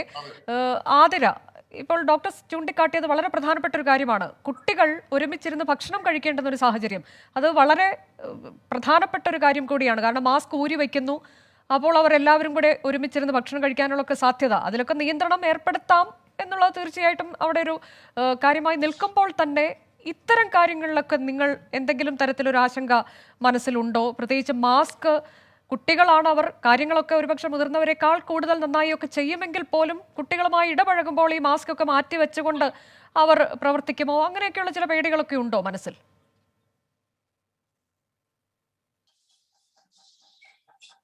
ഉറപ്പായിട്ടും അത്തരം കാര്യങ്ങളിൽ ആശങ്കയുണ്ട്. കാര്യം കുഞ്ഞുങ്ങളാവുമ്പോൾ നമ്മൾ എത്ര തന്നെ പഠിപ്പിച്ചു കൊടുത്താലും അവർ കൂട്ടുകാരെ കാണുമ്പോൾ മാസ്ക് മാറ്റാനും ഒക്കെയുള്ള ഒരു സാധ്യത കാണുന്നുണ്ട്. എന്നിരുന്നാലും നമുക്ക് ദൈർഘ്യമേറിയ ക്ലാസ്സുകൾ കുറച്ചുകൊണ്ട് ഷിഫ്റ്റ് അടിസ്ഥാനത്തിലോ മറ്റോ ക്ലാസ്സുകൾ നടത്തിക്കൊണ്ട് പോയാൽ ആ ഒരു കാര്യം നമുക്ക് ഒഴിവാക്കാവുന്നതാണ്. ആഹാരം കഴിക്കുന്നതിനുള്ള ഒരു അവസരം, കുഞ്ഞുങ്ങൾ പരസ്പരം പങ്കുവെക്കുന്ന ഒരു അവസരം ഇല്ലാതിരിക്കുന്നത് തന്നെയാണ് നല്ലത്. ഒപ്പം തന്നെ നമുക്കറിയാം, കുഞ്ഞുങ്ങൾ എന്ന് പറയുമ്പോൾ നമ്മളിപ്പോൾ പ്രൈമറി ക്ലാസ്സുകൾ മുതലാണ് പഠനം ആരംഭിക്കാൻ തീരുമാനിച്ചിരിക്കുന്നത്. ശരിക്കും അംഗനവാടികൾ തൊട്ടുള്ള കുഞ്ഞുങ്ങളുടെ പഠനം പുനരാരംഭിക്കണമെന്ന് തന്നെയാണ് എൻ്റെ ഒരു അഭിപ്രായം. കാര്യം ആശയങ്ങൾ എങ്ങനെ കൈകാര്യം ചെയ്യണമെന്നും ഭാഷാശേഷികളൊന്നും തന്നെ ചെറിയ കുഞ്ഞുങ്ങൾക്കാർക്കും തന്നെ ലഭിക്കുന്നില്ല. 1ാം ക്ലാസ്സിൽ ചേർന്ന കുട്ടിയാണെങ്കിൽ പോലും അവൻ നിലവിലെ ക്ലാസ്സോ സ്കൂളോ ടീച്ചറിനെയോ കൂട്ടുകാരെയോ ഒന്നും തന്നെ കാണുന്നില്ല. വീട്ടിലെ സാഹചര്യങ്ങളും വീട്ടിലുള്ള മുതിർന്നവരുടെ രീതികളും അനുസരിച്ച് അത് കുഞ്ഞുങ്ങൾ കണ്ട് വന്നുകൊണ്ടിരിക്കുകയാണ്. ശരിക്കും സാമൂഹികപരമായി ഇങ്ങനെ ഇടപെടണമെന്നുള്ള ഒരു പൂർണ്ണമായ ഒരു ഇത് കുഞ്ഞുങ്ങൾക്ക് ഇപ്പോൾ ഇല്ല എന്ന് തന്നെ പറയാം. ഒരു സാമൂഹ്യ ജീവി എന്ന നിലയിൽ മനുഷ്യൻ സമൂഹവുമായി ബന്ധപ്പെട്ട് നിന്നാൽ മാത്രമേ അവന് ഉയർന്നു വരാൻ കഴിയുകയുള്ളൂ. അതെ, അതാണ് താങ്കളുടെ ആ വിഷയത്തിലെ നിലപാട്. അനിൽ, ഈ മറ്റ് സംസ്ഥാനങ്ങളിൽ ക്ലാസ്സുകൾ തുറന്നു, നമ്മളുടെ അയൽ സംസ്ഥാനങ്ങളിലൊക്കെ സ്കൂളുകൾ തുറന്നു, പക്ഷെ അവിടെയൊക്കെ കർശനമായ നിയന്ത്രണങ്ങൾ, കർശനമായ മാനദണ്ഡങ്ങൾ അതൊക്കെയുണ്ട്. നമ്മുടെ ഇവിടെ ഇപ്പോൾ മാസ്കിന്റെ കാര്യത്തിലൊക്കെ കൃത്യമായി കാര്യങ്ങൾ പറഞ്ഞിട്ടുണ്ട്. ഇന്നലെ ആ യോഗത്തിൽ ആ തീരുമാനമൊക്കെ എടുത്തിട്ടുണ്ട്. അതിൽ കുട്ടികൾക്ക് പ്രത്യേക മാസ്ക് ഉണ്ടാക്കണം, അത് സ്കൂളുകളിൽ മാസ്ക് കരുതണം തുടങ്ങിയ കാര്യങ്ങൾ, അത്തരത്തിലേക്ക് നിയന്ത്രണങ്ങളൊക്കെ അത് പാലിക്കണം എന്നൊക്കെയുണ്ട്. പക്ഷേ ഈ നിയന്ത്രണങ്ങളൊക്കെ അവിടെ നടപ്പാക്കപ്പെടുന്നുണ്ടോ എന്നത് കൂടി പരിശോധിക്കേണ്ടത് വളരെ അത്യന്താപേക്ഷിതമല്ലേ? അതുപോലെ തന്നെ തെർമൽ സ്ക്രീനിങ് അടക്കമുള്ള കാര്യങ്ങൾ, ഇങ്ങനെയൊക്കെയുള്ളത് ഒരു മേൽനോട്ടത്തിന് വേണ്ടി കൂടി ഒരു സംവിധാനം ഉണ്ടാകേണ്ടതല്ലേ? നിങ്ങളുടെ അഭിപ്രായം എന്താണ് അക്കാര്യത്തിൽ? തീർച്ചയായിട്ടും നമ്മുടെ കുട്ടികൾ സ്കൂളിലേക്ക് എത്തിച്ചേരുമ്പോൾ അവരുടെ ആരോഗ്യ കാര്യങ്ങളിൽ കൃത്യമായ ഒരു മേൽനോട്ടം അധ്യാപകരുടെ ഭാഗത്തു നിന്നും രക്ഷിതാക്കളുടെ ഭാഗത്തു നിന്നും അതോടൊപ്പം പൊതുസമൂഹത്തിൻ്റെയും പിന്തുണ ആവശ്യമാണ്. കാരണം 1.5 വർഷത്തിന് ശേഷമാണ് കുട്ടികൾ സ്കൂളിലേക്ക് വരുന്നത്. ആ ഒരു സന്തോഷത്തിൽ തീർച്ചയായിട്ടും കുട്ടികൾ വളരെ അടുത്ത് ഇടപെടാനുള്ള സാധ്യതകൾ ധാരാളമുണ്ട്. പ്രത്യേകിച്ച് ഹയർ സെക്കൻഡറിയിലുള്ള വിദ്യാർത്ഥികൾ ദൂരസ്ഥലത്തു നിന്നുമാണ് നമ്മുടെ സ്കൂളുകളിലേക്ക് എത്തിച്ചേരുന്നത്. അപ്പോൾ അവരെ ഷിഫ്റ്റ് അടിസ്ഥാനത്തിലാണെങ്കിൽ പോലും ഉച്ചവരെയുള്ള ക്ലാസ്സിന് ശേഷം അവരെ പറഞ്ഞു വിടുക എന്നുള്ളത് വളരെ ബുദ്ധിമുട്ടാണ്. വളരെയേറെ പോർഷൻസ് തീർക്കാനുണ്ട്. വളരെ ചുരുങ്ങിയ സമയം നമ്മുടെ മുമ്പിലുള്ളൂ. ഷിഫ്റ്റ് അടിസ്ഥാനത്തിലെ കുട്ടികൾ എത്തിച്ചേരുന്നുള്ളൂ. അങ്ങനെ ഒരു സാഹചര്യം വരുമ്പോൾ വരുന്ന കുട്ടികൾക്ക് പരമാവധി പഠനാനുഭവം ലഭ്യമാക്കാനാണല്ലോ നമ്മൾ ശ്രമിക്കുന്നത്. തീർച്ചയായിട്ടും ഈ പറയുന്ന പരിമിതിക്കുള്ളിൽ നിന്നുകൊണ്ട് കാര്യങ്ങൾ ഭംഗിയായി ചെയ്യണം എന്നാണ് ഞങ്ങൾ ആഗ്രഹിക്കുന്നത്. അതോടൊപ്പം ഞങ്ങളെ അലട്ടുന്ന മറ്റൊരു പ്രധാനപ്പെട്ട വിഷയം അധ്യാപകരുടെ കുറവ് പല മേഖലയിലുമുണ്ട്. 2020 റിട്ടയർ ചെയ്ത അധ്യാപകർ അതിനുശേഷം അപ്പോയിൻമെൻറ്റ് നടന്നിട്ടില്ല. 2021 ധാരാളം അധ്യാപകർ റിട്ടയർ ചെയ്തു. 2 വർഷമായിട്ട് ഏകദേശം 3000-ലധികം അധ്യാപകരുടെ കുറവ് ഹയർ സെക്കൻഡറിയിൽ മാത്രമുണ്ട്. 2015-16 വർഷം ആരംഭിച്ചിട്ടുള്ള കുട്ടികളില്ലാത്ത 27 ഗവൺമെൻറ് സ്കൂളിലും 27 എയ്ഡഡ് സ്കൂളുകളിലും ഒരധ്യാപകരെ നിയമിച്ചിട്ടില്ല. ഗസ്റ്റ് അധ്യാപകരെ നിയമിക്കാൻ വേണ്ടി സർക്കാർ നയപരമായ തീരുമാനമെടുത്തിട്ടില്ല. അപ്പോൾ ഇങ്ങനെ അധ്യാപകരുടെ ഒരു കുറവുണ്ടാകുമ്പോൾ വിദ്യാർത്ഥികൾ കൂട്ടത്തോടെ സ്കൂളിൽ എത്തിച്ചേരുമ്പോൾ അവരുടെ എല്ലാ കാര്യങ്ങളും അധ്യാപകർ ശ്രദ്ധയോടെ നോക്കേണ്ടി വരുമ്പോൾ ഒരു ആശങ്ക ഞങ്ങളുടെ മനസ്സിലുണ്ട്. അതിനെ നമുക്ക് മറികടക്കാനായിട്ട് കഴിയണം. അതിന് മറ്റേ പൊതുസമൂഹത്തിൻ്റെയും മറ്റുള്ള ആൾക്കാരുടെയും ഒരു പിന്തുണയുണ്ടെങ്കിൽ മാത്രമേ നമുക്കത് നിർവഹിക്കാൻ പറ്റത്തുള്ളൂ. ആ അധ്യാപകരുടെ കുറവുള്ളത് അടിയന്തരമായിട്ട് പരിഹരിക്കണം. അത് ആവശ്യമായ ആൾക്കാരെ അപ്പോയിന്റ് ചെയ്യാനുള്ള അനുമതിയും കൂടെ ഗവൺമെന്റ് ഏറ്റെടുക്കണം എന്നുള്ളതാണ് ഈ സമയത്ത് പ്രത്യേകമായിട്ട് ഇപ്പോൾ ഈ ഓൺലൈൻ ക്ലാസുകൾ നടക്കുമ്പോൾ ഈ അധ്യാപകരുടെ കുറവ് എന്നുള്ളത് അവിടെ ബാധിക്കപ്പെടുന്നുണ്ടോ ആ പ്രശ്നം? തീർച്ചയായിട്ടും നമുക്കറിയാം, ഹയർ സെക്കൻഡറിയിലെ വിദ്യാർത്ഥികൾക്ക് ഓൺലൈനായിട്ടുള്ള എഡ്യൂക്കേഷനാണ് കൊടുത്തുകൊണ്ടിരിക്കുന്നത്, പൊതുവെ എല്ലാവർക്കും കൊടുത്തുകൊണ്ടിരിക്കുന്നത്. ഇപ്പോൾ ഫസ്റ്റ് ഇയർ കുട്ടികൾക്ക് വേണ്ടിയുള്ള പരീക്ഷ നടന്നുകൊണ്ടിരിക്കുകയാണ്.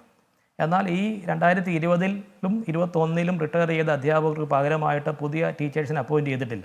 അതുകൊണ്ട് തന്നെ അധ്യാപകരുടെ കുറവ് ആ കുട്ടികൾക്കുണ്ടാകുന്നുണ്ട്. ഒരു അധ്യാപകൻ 50 കുട്ടികളെ വീതം പഠിപ്പിക്കുന്നുണ്ടെങ്കിൽ ഏകദേശം 3000 അധ്യാപകരുടെ കുറവുണ്ടെങ്കിൽ അത്രയും കുട്ടികൾക്ക് ആ പാഠഭാഗം ലഭ്യമാകുന്നില്ല എന്നുള്ളതാണ് അതിൻ്റെ അർത്ഥം. അപ്പം പ്രത്യേകിച്ച് സയൻസ് വിഷയങ്ങൾ, പുതിയതായിട്ട് പഠിക്കുന്ന പല വിഷയങ്ങൾ, ബിസിനസ് സ്റ്റഡീസ്, അക്കൗണ്ടൻസി, കമ്പ്യൂട്ടർ തുടങ്ങിയ വിഷയങ്ങളിൽ പുതിയ വിഷയങ്ങൾ 10ാം ക്ലാസ് വരെ ഇല്ലാത്ത പുതിയ സ്പെഷ്യലൈസേഷൻ വരുമ്പോൾ ആ വിദ്യാർത്ഥികൾക്ക് ഈ മേഖലയിൽ ആവശ്യമായിട്ടുള്ള പഠനാനുഭവം കൊടുക്കാൻ അധ്യാപകരുടെ കുറവുണ്ടാകുമ്പോൾ തീർച്ചയായിട്ടും അത് അനുഭവപ്പെടും. അതുകൊണ്ട് തന്നെ അധ്യാപകരുടെ കുറവ് അടിയന്തരമായി പരിഹരിച്ചെങ്കിൽ മാത്രമേ നമുക്ക് ഈ ഒരു കോവിഡിൻ്റെ പശ്ചാത്തലത്തിൽ സ്കൂളിൽ വരുന്ന വിദ്യാർത്ഥികൾക്ക് ആവശ്യമായിട്ടുള്ള എഡ്യൂക്കേഷൻ കൃത്യമായ സ്ഥലത്ത് കൃത്യമായ രീതിയിൽ നമുക്ക് നൽകാനായിട്ട് സാധിക്കുകയുള്ളൂ. ഡോക്ടർ സന്തോഷ്, ഇപ്പോൾ ഈ കുട്ടികൾ പല ഷിഫ്റ്റുകളായി തിരിക്കുന്നു. ഒരു ക്ലാസ്സിൽ 40 കുട്ടികളുണ്ടെങ്കിൽ അവരെ പല ഷിഫ്റ്റുകളായി തിരിക്കുന്നു. പല സമയത്ത് അവർക്ക് ക്ലാസ്സുകൾ നൽകുന്നു. അല്ലെങ്കിൽ ബബിൾ സമ്പ്രദായം, അതും വിദേശ രാജ്യങ്ങളിലൊക്കെ വിജയകരമായി തന്നെ പരീക്ഷിച്ചിട്ടുള്ളതാണ് എന്നതാണ് അനുഭവസ്ഥർ പറയുന്നത്. അങ്ങനെ എന്തൊക്കെ നിർദ്ദേശങ്ങൾ ഈ ഘട്ടത്തിൽ ആരോഗ്യ വിദഗ്ധർക്ക് ഒട്ടേറെ കാര്യങ്ങൾ പറയാനുണ്ടാകുമല്ലോ. വിദ്യാഭ്യാസ മന്ത്രിയും പറഞ്ഞത് ആരോഗ്യ വിദഗ്ധരുമായും ഒക്കെ ചർച്ചകൾ നടത്തി, വിശദമായ ചർച്ചകൾ നടത്തി ആ നിർദ്ദേശങ്ങളൊക്കെ പരിഗണിച്ചാകും സ്കൂളുകൾ തുറക്കുക എന്നതാണ്. അപ്പോ അതിനകത്ത് നമ്മൾ സ്കൂളിലേക്ക് വരുന്നത് മുതൽ സ്കൂൾ തിരിച്ചു പോകുന്നത് വരെയുള്ള കാര്യങ്ങൾ വിശദമായി എടുത്ത് പരിശോധിച്ചുകൊണ്ട് എന്തൊക്കെ മാറ്റം വരുത്താമെന്ന് ആലോചിക്കേണ്ടതാണ്. ഒന്ന്, സ്കൂളിലേക്ക് നമുക്ക് പലപ്പോഴും അറിയാം, നമ്മുടെ നാട്ടിലെ സ്കൂളുകൾ എടുത്ത് പരിശോധിച്ചു കഴിഞ്ഞാൽ ചില സ്കൂളുകളിൽ മാത്രമാണ് കുട്ടികൾ കൂടുതലുള്ളത്, ചില സ്കൂളിലാണ് കുട്ടികൾ കുറവാണ് താനും. അപ്പൊ അത് അടുത്തുള്ള സ്കൂളായിരിക്കില്ല, ചിലപ്പോ ഈ പറയുന്ന അവരുടെ ഒരു പെർസെപ്ഷന്റെ, അവരുടെ ഒരു ധാരണയാണ് ചില സ്കൂൾ ഇന്ന സ്കൂളാണ് നല്ലത് എന്നൊരു ധാരണയിൽ ആ സ്കൂളിലേക്ക് പറഞ്ഞയക്കാനുള്ള പ്രവണതയുണ്ട്. നമുക്കിപ്പോ അറിയാം അങ്ങനെയൊന്നും പ്രശ്നമില്ല. ഈ പറയുന്ന ഓൺലൈൻ സമ്പ്രദായം വന്നു കഴിഞ്ഞതോടുകൂടി തന്നെ എവിടെ നിന്ന് ക്ലാസ് എടുത്തു കഴിഞ്ഞാലും വാസ്തവത്തിൽ കുട്ടികൾ നന്നായി പഠിക്കുന്നുണ്ട്, കുട്ടികൾ ജയിക്കുന്നുണ്ട്, ഒരു പ്രശ്നവുമില്ല. അപ്പോ കുട്ടികളുടെ വീടുകൾക്ക് അടുത്തുള്ള സ്കൂളുകളിലേക്ക് തന്നെ അവർ പോകണമെന്ന് നമുക്ക് എങ്ങനെയെങ്കിലും ഒക്കെ ഒരു സാമൂഹ്യ സമ്മർദ്ദം ഉണ്ടാക്കി കഴിഞ്ഞാൽ തീർച്ചയായിട്ടും അവർക്ക് നടന്നു പോകാൻ പറ്റുന്ന സ്ഥലങ്ങളിലേക്കുള്ള സ്കൂളുകൾക്ക് അവർക്ക് പ്രിഫറൻസ് കൊടുക്കണം. അപ്പോ ഈ ബസ്സിൽ തിങ്ങി കയറി യാത്ര ചെയ്യുന്ന അവസരങ്ങൾ ഒഴിവാക്കാൻ കഴിയും. രണ്ടാമത്, നേരത്തെ പറഞ്ഞതുപോലെ ഈ പറയുന്ന ഷിഫ്റ്റ് സമ്പ്രദായം, നമ്മൾ ഈ പറയുന്ന എല്ലാ ക്ലാസ്സുകളും എല്ലാ ദിവസവും എടുക്കണമെന്ന് നിഷ്കർഷിക്കുന്ന കാര്യമില്ല. ഞാൻ പറയുന്നത് നമ്മൾ സ്കൂളിങ്ങിന്റെ പ്രധാനപ്പെട്ട ഉദ്ദേശം ഈ നമ്മളെ സോഷ്യൽ സ്കിൽസും സോഷ്യലൈസേഷനും ജീവിതത്തിൽ അവർ ആർജിക്കേണ്ട പ്രധാനപ്പെട്ട ജീവിതവുമായി ബന്ധപ്പെട്ട കാര്യങ്ങളാണെന്ന് നമ്മൾ ഓർക്കണം. അല്ലാതെ പോർഷൻസ് തീർക്കുന്നതിനെ കുറിച്ച് ആയിരിക്കരുത് നമ്മുടെ ആകുലത. അപ്പോ അതിനു വേണ്ടിയിട്ടാണ് നമ്മൾ വാസ്തവത്തിൽ ഇപ്പോൾ ഇത്രയും ധൃതി കൂട്ടി സ്കൂൾ തുറക്കുന്നത്. അപ്പൊ എല്ലാ ദിവസവും അവർ സ്കൂളിൽ വരണം, കാലത്ത് മുതൽ വൈകിട്ട് വരെ നിൽക്കണം എന്നുള്ള നിഷ്കർഷം നമുക്ക് വേണ്ടതില്ല. എന്ന് മാത്രമല്ല, ഓൺലൈൻ സമ്പ്രദായം നമ്മൾ വളരെ നന്നായി നടപ്പിലാക്കിയാണ്, അത് ഉപേക്ഷിക്കേണ്ട കാര്യവുമില്ല. ഒരു ക്ലാസ്സിൽ തന്നെ ഓൺലൈനും ഓഫ്ലൈനും ആയി കമ്പൈൻ ചെയ്തുകൊണ്ട് കുറച്ച് കുട്ടികൾ ഓൺലൈനും കുറച്ച് കുട്ടികൾ ഓഫ്ലൈനുമായിട്ട് അത് അങ്ങോട്ടും ഇങ്ങോട്ടും പിന്നെയും മാറ്റാൻ പറ്റുന്ന സമ്പ്രദായമായിട്ട് നമുക്ക് നടത്താൻ പറ്റുന്നതാണ്. അങ്ങനെ ഒരു ക്ലാസ്സിനകത്ത് സോഷ്യൽ ഡിസ്റ്റൻസിങ് പാലിച്ചുകൊണ്ട് എത്ര കുട്ടികൾക്ക് ഇരിക്കാൻ പറ്റും? ആ ക്ലാസ്സുകളൊക്കെ ക്രോസ് വെന്റിലേഷൻ ഉള്ളതാണോ? ഇല്ലെങ്കിൽ ക്രോസ് വെന്റിലേഷൻ ഉള്ള സ്ഥലങ്ങളിലേക്ക് സ്കൂളുകൾ മാറ്റുക. നമ്മൾ ഈ ക്ലാസ് റൂമിൽ തന്നെ പഠനം നടക്കണമെന്ന് യാതൊരു നിർബന്ധവും വാസ്തവത്തിൽ ഇപ്പോഴൊന്നും ഇല്ല. ഇപ്പോ സ്കൂൾ ഗ്രൗണ്ട് മാത്രമല്ല, നാട് തന്നെ ക്ലാസ് ആയിട്ട് കൺസിഡർ ചെയ്യുന്ന വലിയ വിദ്യാഭ്യാസ സമ്പ്രദായങ്ങളാണ് ഉള്ളത്. കൃഷിയൊക്കെ പഠിക്കേണ്ടത് കൃഷിയിടങ്ങളിൽ നിന്നാണ്, ഫാക്ടറിയെ കുറിച്ച് പഠിക്കേണ്ടത് ഫാക്ടറിയിൽ നിന്നാണ്, ആശുപത്രിയെ കുറിച്ച് പഠിക്കേണ്ടത് ആശുപത്രിയിൽ പോയിട്ടാണ്. അപ്പോ അങ്ങനെയുള്ള കൺസെപ്റ്റ്സ് ഡെവലപ്പ് ചെയ്യാൻ പറ്റുന്ന ഏറ്റവും സുവർണ അവസരമാണ് വാസ്തവത്തിൽ നമുക്ക്. അതുപോലെ വേണമെങ്കിൽ മരത്തണലുകളിലേക്കൊക്കെ ക്ലാസ് മുറിയാക്കി മാറ്റുന്ന തരത്തിലേക്ക് അങ്ങനെയൊക്കെ അധ്യയനം. ടോയ്ലറ്റിംഗ് ഒരു പ്രധാനപ്പെട്ട വിഷയമാണ്. നമ്മൾക്ക് നേരത്തെ ഒരു ഇന്റർവെൽ നിന്ന് ഒരു പീരീഡ് കൊടുത്തിട്ട് ആ സമയത്താണ് കുട്ടികളെ എല്ലാം ടോയ്ലറ്റിലേക്ക് പറഞ്ഞു വിടുന്നത്. അങ്ങനെ വേണം നിർബന്ധമില്ല. ഓരോ ക്ലാസ്സിലെ കുട്ടികളെയും വിവിധ സമയങ്ങളിൽ ടോയ്ലറ്റിൽ ഉപയോഗിക്കാൻ വേണ്ടിയിട്ട് നമുക്ക് ഒരു സംവിധാനം ചെയ്യാൻ കഴിയും. മാത്രമല്ല, ടോയ്ലറ്റ് ഉപയോഗിച്ച ശേഷം കുട്ടികൾ തന്നെ അതിന് ക്ലീൻ ചെയ്യുകയോ ഇല്ലെങ്കിൽ വേറെ അതിനുവേണ്ടി ക്ലീൻ ചെയ്യാൻ വേണ്ടിയിട്ട് വേറെ സ്റ്റാഫിനെ നിയമിക്കുകയോ ഒക്കെ ചെയ്തു കഴിഞ്ഞാൽ ആ ഒരു പ്രശ്നം അവസാനിച്ചു. അതുപോലെ തന്നെ അടുത്ത പ്രശ്നം നേരത്തെ പറഞ്ഞതുപോലെ ഭക്ഷണത്തിന്റെ കാര്യമാണ്. ഏറ്റവും കൂടുതൽ ശ്രദ്ധിക്കേണ്ട കാര്യം വാസ്തവത്തിൽ ഈ കുട്ടികൾ ഒരുമിച്ചിരുന്ന് ഭക്ഷണം കഴിക്കുന്ന സമയത്താണ്. കാരണം അപ്പോൾ ഒരു മാസ്ക് ഊരി വെക്കുന്നുണ്ട്, അവർ സംസാരിക്കും. ഭക്ഷണം കഴിക്കുന്ന സമയം അത് ആ തരം ക്രമീകരിച്ചുകൊണ്ട് ആ സമയം നോക്കി ഷിഫ്റ്റ് ക്രമീകരിച്ച് അങ്ങനെ ഒരു പ്രശ്നപരിഹാരത്തിന് സാധ്യതയില്ലേ? അത് ഉച്ചയ്ക്ക് ഉണ്ണുന്ന സമയമാകുമ്പോഴേക്കും കുട്ടികൾ വീടുകളിലേക്ക് തിരികെ പോകുന്നു. ഉച്ച കഴിഞ്ഞ ക്ലാസ് ആണെങ്കിൽ ഭക്ഷണത്തിന് ശേഷം കുട്ടികൾ സ്കൂളിലേക്ക് വരുന്നു, അത്തരത്തിലേക്ക്. അതെ, അതേ ഭക്ഷണം അവർക്ക് സ്കൂളിൽ തന്നെ ഒരുമിച്ച് കഴിക്കാൻ പറ്റാത്ത ഒരു സാഹചര്യം അവര് വീടുകളിലേക്ക് കാലത്ത് വരുന്ന ഷിഫ്റ്റിലെ കുട്ടികൾക്ക് ഉച്ച ഭക്ഷണം കൊടുത്തു വിടുക. ഭക്ഷണം കഴിച്ച കുട്ടികൾക്ക് സ്കൂളിലേക്ക് തിരിച്ചു വന്നിട്ട് വൈകിട്ട് ഭക്ഷണം അവർക്ക് കൊടുത്തു വിടാം. അപ്പോ ഈ ഭക്ഷണമൊക്കെ അവർ സ്കൂളിൽ നിന്ന് ഒരുമിച്ച് ഇരുന്നു കൊണ്ട് ഭക്ഷണം കഴിക്കുകയും അത് ഷെയർ ചെയ്യുകയും ചെയ്യുന്ന ഒരു ഏർപ്പാട് തൽക്കാലത്തേക്കെങ്കിലും നമ്മൾ ഒന്ന് നിർത്തേണ്ടതുണ്ട്. അപ്പൊ അത് കഴിവതും ഒഴിവാക്കുകയാണ് വേണ്ടത്. ഏറ്റവും പ്രധാനം കുട്ടികൾ വാസ്തവത്തിൽ നമ്മൾ വിചാരിക്കുന്ന പോലെയല്ല. നമ്മൾ വിചാരിക്കും ഈ പറയുന്ന മുതിർന്നവരാണ് ഈ കാര്യങ്ങളൊക്കെ അനുസരിക്കുന്നതെന്ന്. നമ്മൾ ഈ മുതിർന്നവരാണ് ഈ കാര്യങ്ങളൊക്കെ അനുസരിക്കുന്നതെങ്കിൽ ഈ പറഞ്ഞ പോലീസ് എടുത്ത കേസുകളൊക്കെ എന്തുകൊണ്ടാണ് വന്നതെന്ന് നമുക്ക് ഊഹിക്കാവുന്നതല്ലേ ഉള്ളൂ. കുട്ടികൾ നമ്മളെക്കാൾ ഈ പറയുന്ന നമ്മളെയൊക്കെ പരിച്ഛേദങ്ങൾ തന്നെയാണ്, ഈ സമൂഹത്തിന്റെ പരിച്ഛേദമാണ്. അതിനകത്ത് നന്നായിട്ട് എന്റെ ഒരു ധാരണ, കുട്ടികൾക്ക് നല്ല ട്രെയിനിങ് കൊടുത്തു കഴിഞ്ഞാൽ അവരത് പാലിക്കുക മാത്രമല്ല ചെയ്യുന്നത്, മുതിർന്നവരെ വീട്ടിൽ പോയി കൃത്യമായി പഠിപ്പിക്കുകയും അച്ഛനമ്മമാരെയും അപ്പൂപ്പന്മാരെയും ഒക്കെ കൃത്യമായി പഠിപ്പിച്ചുകൊണ്ട് അവരെയെല്ലാം ഈ പറയുന്ന ഈ സോഷ്യൽ ഡിസ്റ്റൻസിങ്ങും ഹാൻഡ് വാഷിങ്ങും മാസ്ക് ഇടലും ഒക്കെ എങ്ങനെ ചെയ്യണമെന്ന് കൃത്യമായി പറഞ്ഞു കൊടുക്കുന്ന ഒരു അവസ്ഥയിലേക്ക് ഉണ്ടാവും. ഒരു വിപ്ലവകരമായ മാറ്റം കുട്ടികൾക്ക് ഉണ്ടാക്കാൻ കഴിയുമെന്നാണ് എന്റെ ധാരണ. അതെ, മുൻപൊരു ചർച്ചയിൽ നമുക്ക് അന്ന് ഡോക്ടറും ഈ ചർച്ചയിലുണ്ടായിരുന്നു. നമുക്കൊരു ഒപ്പം ഒരു വിദ്യാർത്ഥിനി ഉണ്ടായിരുന്നു, ചെറിയ ക്ലാസ്സിൽ പഠിക്കുന്ന കുട്ടിയാണ്. പക്ഷേ ആ കുട്ടി സോഷ്യൽ ഡിസ്റ്റൻസിങ്, മാസ്ക് എന്നൊക്കെയുള്ള കാര്യങ്ങൾ വളരെ ആധികാരികമായി സംസാരിക്കുന്നത് നമ്മൾ കണ്ടു. മുതിർന്നവരെക്കാൾ എത്രത്തോളം പക്വതയോടെ കുട്ടികൾ ഈ വിഷയങ്ങളെയൊക്കെ കൈകാര്യം ചെയ്യുന്നു എന്നതിന്റെ ഒരു ചെറിയ ഉദാഹരണം മാത്രമായിരുന്നു അത്. ഞാൻ ചർച്ചയിലേക്ക് തിരികെ എത്തും. ഒരു ചെറിയ ഇടവേള അനിവാര്യമാണ്. ഇടവേളയ്ക്ക് ശേഷം തിരികെ എത്താം. Welcome back to news evening. സ്കൂളുകൾ തുറക്കാനുള്ള തീരുമാനം സർക്കാർ കൈക്കൊണ്ടിരിക്കുന്ന പശ്ചാത്തലത്തിൽ എന്തൊക്കെ മുന്നൊരുക്കങ്ങൾ ആകാം എന്നതാണ് ന്യൂസ് ഈവനിംഗ് വിശദമായി ചർച്ച ചെയ്യുന്നത്. ഒപ്പം തന്നെ ഹോട്ടലുകളിൽ ഇരുന്ന് കഴിക്കാനുള്ള അനുമതി ഇനിയും നൽകിയിട്ടില്ല സർക്കാർ. ആ പശ്ചാത്തലത്തിൽ കൂടിയാണ് അവരുടെ ഒരു പ്രതിനിധിയെ നമ്മൾ ഈ ചർച്ചയിൽ ഇന്ന് ഉൾപ്പെടുത്തിയിട്ടുള്ളത്. ജയപാൽ, KHRA ജനറൽ സെക്രട്ടറിയാണ്. അദ്ദേഹത്തിലേക്ക് ഞാൻ ഒരിക്കൽ കൂടി പോകുന്നു. ജയപാൽ, എന്തെങ്കിലും തരത്തിലുള്ള നിർദ്ദേശങ്ങൾ ഇതിനോടകം തന്നെ നിങ്ങൾ സർക്കാരിന് സമർപ്പിക്കുകയോ നിങ്ങൾക്ക് അതിനുള്ള അനുവാദം നൽകണം, അതായത് വരുന്ന ആളുകൾക്ക് ഇരുന്ന് ഭക്ഷണം കഴിക്കാനുള്ള അനുവാദം അത് സാധ്യമായ ഇടങ്ങളിലെങ്കിലും നൽകണം, WIPR കുറഞ്ഞ മേഖലകളിലുള്ള ഹോട്ടലുകളിൽ ഇരുന്ന് ഭക്ഷണം കഴിക്കാൻ അനുവാദം നൽകണം, തുറന്ന ഇടങ്ങളിലൊക്കെ ഉണ്ട്, അത്തരം സ്ഥലങ്ങളിൽ അനുവാദം നൽകണം, ഇങ്ങനെയൊക്കെയുള്ള എന്തെങ്കിലും കാര്യങ്ങൾ നിങ്ങൾ സർക്കാരിനെ ബോധിപ്പിക്കാൻ ശ്രമിച്ചിട്ടുണ്ടോ? എന്തെങ്കിലും നിർദ്ദേശങ്ങൾ സർക്കാർ നിങ്ങളുടെ സംഘടനയിൽ നിന്ന് തേടിയിട്ടുണ്ടോ?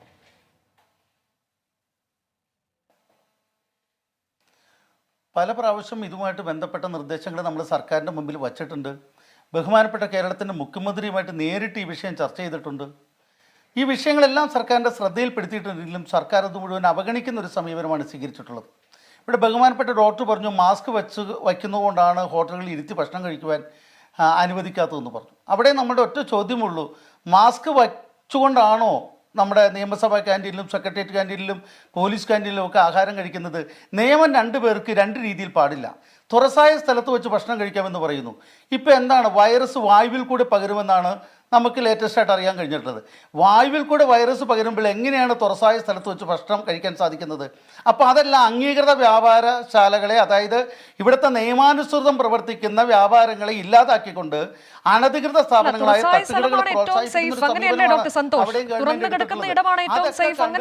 ഞങ്ങളുടെ മുഴുവൻ അംഗങ്ങളുടെയും താല്പര്യം സംരക്ഷിക്കാതെ, ഞങ്ങളുടെ തൊഴിലാളികളുടെ താല്പര്യങ്ങൾ പോകാൻ സാധിക്കില്ല. അത് മനസ്സിലാക്കേണ്ടിയിരിക്കുന്നു. ഞങ്ങൾ അതിനകത്ത് ഒരു അഭിപ്രായം പറയാൻ പറ്റുള്ളൂ. അല്ല, അതായത് തുറസായ സ്ഥലങ്ങളാണ് ഏറ്റവും സേഫായ സ്ഥലം. തുറന്നു കിടക്കുന്ന ഇടങ്ങൾ തന്നെയാണ് പ്രോത്സാഹിപ്പിക്കപ്പെടേണ്ടത്. അതുകൊണ്ടാണല്ലോ നേരത്തെയും ഡോക്ടർ പറഞ്ഞത്, ഈ സ്കൂളുകൾ പോലും ക്ലാസ്സുകൾ തുടങ്ങുമ്പോൾ തുറന്ന ഇടങ്ങളിലേക്ക്, പുറത്തേക്കൊക്കെ ക്ലാസ്സുകൾ മാറ്റിയാൽ അതാണ് ഏറ്റവും ഗുണകരമെന്ന്. അതുകൊണ്ട് തന്നെയാണ് ഈ ഹോട്ടലുകളും അടഞ്ഞു കിടക്കുന്ന ഇടമാകരുത്, AC മുറികളിൽ അടച്ചിട്ടുകൊണ്ടാകരുത്, തുറന്ന ഇടങ്ങളിൽ ആകാം എന്ന തരത്തിലേക്കൊക്കെയുള്ള നിർദ്ദേശം വരുന്നതും.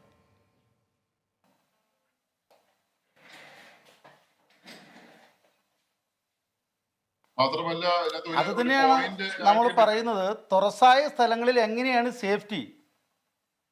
അല്ല, അടച്ച ഇടങ്ങളെക്കാൾ സേഫ് തുറസായ സ്ഥലം തന്നെയാണ്. നമുക്കത് മനസ്സിലാകാത്തൊരു കാര്യം അത് ഡോക്ടർ സന്തോഷ് വിശദീകരിക്കും. ഡോക്ടർ സന്തോഷ്. അതെ, തുറസായ സ്ഥലങ്ങളും അടച്ച സ്ഥലങ്ങളും തമ്മിലുള്ള വ്യത്യാസം വളരെ എവിഡന്റ് ആണ്. നമ്മുടെ പഠനങ്ങളിലെല്ലാം വളരെ വളരെ എവിഡന്റ് ആണ്. അടച്ചിട്ട റൂമിനകത്ത് 1 മണിക്കൂറിൽ ഇരിക്കുന്ന ഒരു 5 പേരുണ്ടെങ്കിൽ അതിനകത്ത് ഒരാൾ രോഗിയാണെങ്കിൽ അതിനകത്ത് കിട്ടുന്ന ഒരു നമ്മുടെ ഇപ്പോഴത്തെ ഒരു കണക്കനുസരിച്ച് കിട്ടുന്ന ഏകദേശം 40% ആൾക്കാർക്ക് അതിനകത്ത് നിന്ന് ലഭിക്കുമെന്നാണ്. ഈ കാറിനകത്ത് AC ഉള്ള കാറിനകത്താണെങ്കിൽ ഏകദേശം 50 മുതൽ 60% വരെയാണ് ആ പകർച്ച വരുന്നത്. അതേസമയം തുറന്നിട്ട സ്ഥലങ്ങളിലാണെങ്കിൽ വളരെ വളരെ കുറവാണ്. നമുക്കറിയാം യൂറോ കപ്പ് നടന്നിട്ടുള്ളത് ഈ പറയുന്ന തുറസായ സ്ഥലത്ത് വലിയ സ്റ്റേഡിയത്തിലാണ് നടന്നിരിക്കുന്നത്. ആ സ്റ്റേഡിയത്തിൽ വന്നിരിക്കുന്ന ഒരാൾക്ക് ഈ പറഞ്ഞ തുറസായ സ്ഥലങ്ങളായതുകൊണ്ട് തന്നെ അവിടെ സംഭവിക്കുന്നതെന്ന് വെച്ച് കഴിഞ്ഞാൽ പുറത്തേക്ക് പോകുന്ന വൈറസ് വായുവിൽ ഡൈല്യൂട്ട് ചെയ്യപ്പെടുകയാണ് ചെയ്യുന്നത്. മറ്റത് അടച്ചിട്ട സ്ഥലങ്ങളാണെങ്കിൽ വൈറസ് അവിടെ തന്നെ തങ്ങി നിൽക്കുകയും അടുത്ത വരുന്ന ആൾക്കാർക്ക് അത് ലഭിക്കുകയും ചെയ്യുന്നു എന്നുള്ളതാണ് നമുക്കത് മനസ്സിലാക്കാൻ കഴിയുന്നത്. എന്ന് മാത്രമല്ല, താങ്കൾ നേരത്തെ പറഞ്ഞിട്ടുള്ള ഒരു പ്രധാന പ്രശ്നം ഈ ആശുപത്രികൾക്കകത്തും പോലീസ് സ്റ്റേഷനകത്തും അതുപോലെ സെക്രട്ടേറിയറ്റിലും ഒക്കെ ക്യാൻറ്റീൻ പ്രവർത്തിക്കുന്നുണ്ടല്ലോ എന്ന് പറയുന്നു. അപ്പോൾ ഞാൻ അതാ ചോദിക്കുന്നത്, ഈ കാലഘട്ടത്തിൽ ഈ ആശുപത്രിയിൽ വരുന്ന ജീവനക്കാർക്ക് ഭക്ഷണം കഴിക്കണമല്ലോ. അപ്പൊ ആശുപത്രി അടച്ചിട്ടാൽ ഒരിക്കലും നമുക്ക് അടച്ചിട്ട് കൊണ്ട് കോവിഡിനെ നേരിടാൻ കഴിയില്ല. അതുപോലെ പോലീസ് സ്റ്റേഷൻ അടച്ചിട്ട് കൊണ്ടും നമുക്ക് പലപ്പോഴും ഈ പറയുന്ന ഈ കോവിഡിനെ നേരിടാൻ കഴിയില്ല. സെക്രട്ടേറിയറ്റ് അടച്ചിട്ടാൽ കഴിയില്ല. ചില അവശ്യ സർവീസുകളുണ്ട്. ആ അവശ്യ സർവീസുകൾ നടത്തുന്ന സ്ഥലങ്ങളിൽ നമ്മൾ എടുക്കുന്ന റിസ്ക് ആണ് അവിടെ നടത്തുന്ന ക്യാൻറ്റീനിന്റെ പ്രശ്നങ്ങളൊക്കെ തന്നെ. ആ ക്യാൻറ്റീനൊക്കെ പ്രശ്നമില്ല എന്നല്ല പറയുന്നത്. പക്ഷേ അവിടെയൊക്കെ അവിടെ ക്യാൻറ്റീനും ഭക്ഷണവും കൊടുക്കാതെ ആ സ്ഥാപനങ്ങൾ നടത്താതെ പറ്റത്തില്ല എന്നുള്ളത് നമ്മൾ തിരിച്ചറിയേണ്ടതുണ്ട്. പക്ഷേ താങ്കളുടെ ഈ പറയുന്ന ആകുലത നമുക്ക് മനസ്സിലാക്കുന്നുണ്ട്. തീർച്ചയായിട്ടും പ്രോട്ടോകോളുകൾ വെച്ചുകൊണ്ട് ഈ പറയുന്ന ഒരു സ്ഥലത്തിന്റെ സ്പേസ് എടുത്ത് പരിശോധിച്ച് നോക്കിക്കൊണ്ട് അവിടെ എത്ര ആൾക്കാരെ ഇരുത്തി ഭക്ഷണം കഴിപ്പിക്കാം എന്ന ഒരു നിബന്ധനകൾ ഉണ്ടാക്കിക്കൊണ്ട് തുറസായ സ്ഥലങ്ങൾ എങ്ങനെ അടച്ചിട്ട സ്ഥലങ്ങളാണെങ്കിൽ അത് തുറസാക്കാൻ പറ്റുന്ന ക്രോസ് വെന്റിലേഷൻ ഉണ്ടാക്കാൻ പറ്റുന്ന രീതികൾ ഇങ്ങനെയൊക്കെ പറഞ്ഞ് മനസ്സിലാക്കിക്കൊണ്ട്, ഇല്ലെങ്കിൽ ഒരുമിച്ച് തന്നെ വേറൊരു ഐഡിയ പല സ്ഥലത്ത് നടക്കുന്നത് ഭക്ഷണശാലകളെല്ലാം ഈ തുറസായ സ്ഥലങ്ങളിലേക്ക് ഒരുമിച്ച് കൊണ്ടുവരാനായിട്ട് സർക്കാർ ഒരുമിച്ച് ഒരു നീക്കം നടത്തുന്ന പല സ്ഥലങ്ങൾ നടത്തിയിട്ടുണ്ട്. ഈ അവരവരുടെ സ്ഥലങ്ങളിൽ നിന്ന് മാറിക്കൊണ്ട് വലിയ വലിയ ഗ്രൗണ്ടുകളിലേക്ക് ഈ പറയുന്ന ഭക്ഷണശാലകളെല്ലാം ഒരുമിച്ച് കൊണ്ടുവരികയും ഒരുമിച്ച് ഇരുന്ന് അവർക്ക് ഈ പറയുന്ന തുറസായ സ്ഥലങ്ങൾ ഭക്ഷണം കഴിക്കാനായിട്ട് തുറന്നു കൊടുക്കുകയും ചെയ്യുന്ന ഒരു ഏർപ്പാടുണ്ട്. അതിനെക്കുറിച്ച് ആലോചിക്കാൻ പറ്റുന്നതാണ്. ഞാൻ പറയുന്നത് നിരവധി പോസിബിലിറ്റീസ് വാസ്തവത്തിലുണ്ട്. നമ്മൾ ആ പോസിബിലിറ്റീസിനെ കുറിച്ചാണ് ആലോചിക്കേണ്ടത്. അല്ലാതെ വാസ്തവത്തിൽ ഈ പറയുന്ന ആശുപത്രിയിൽ അടച്ചിട്ടുകൊണ്ടോ അല്ലെങ്കിൽ ആശുപത്രിയിലെ അതാണ് ശ്രീ ജയപാൽ, അതായത് അത്തരത്തിലേക്കൊക്കെയുള്ള കാര്യങ്ങളെ കുറിച്ച് നമ്മൾ ആലോചിക്കുമ്പോൾ തന്നെ നിങ്ങളിപ്പോൾ ഒരു സംഘടന എന്ന നിലയിൽ ഈ നിർദ്ദേശത്തിൽ നിങ്ങൾക്ക് പ്രതിഷേധമുണ്ട്. അതുകൊണ്ട് തന്നെ നിങ്ങളുടെ ഭാവി പരിപാടികൾ എന്താണ്? നിങ്ങൾ സർക്കാരിനെ നേരിൽ കണ്ട് തന്നെ ഈ പ്രതിഷേധം അറിയിക്കും എന്നതാണോ?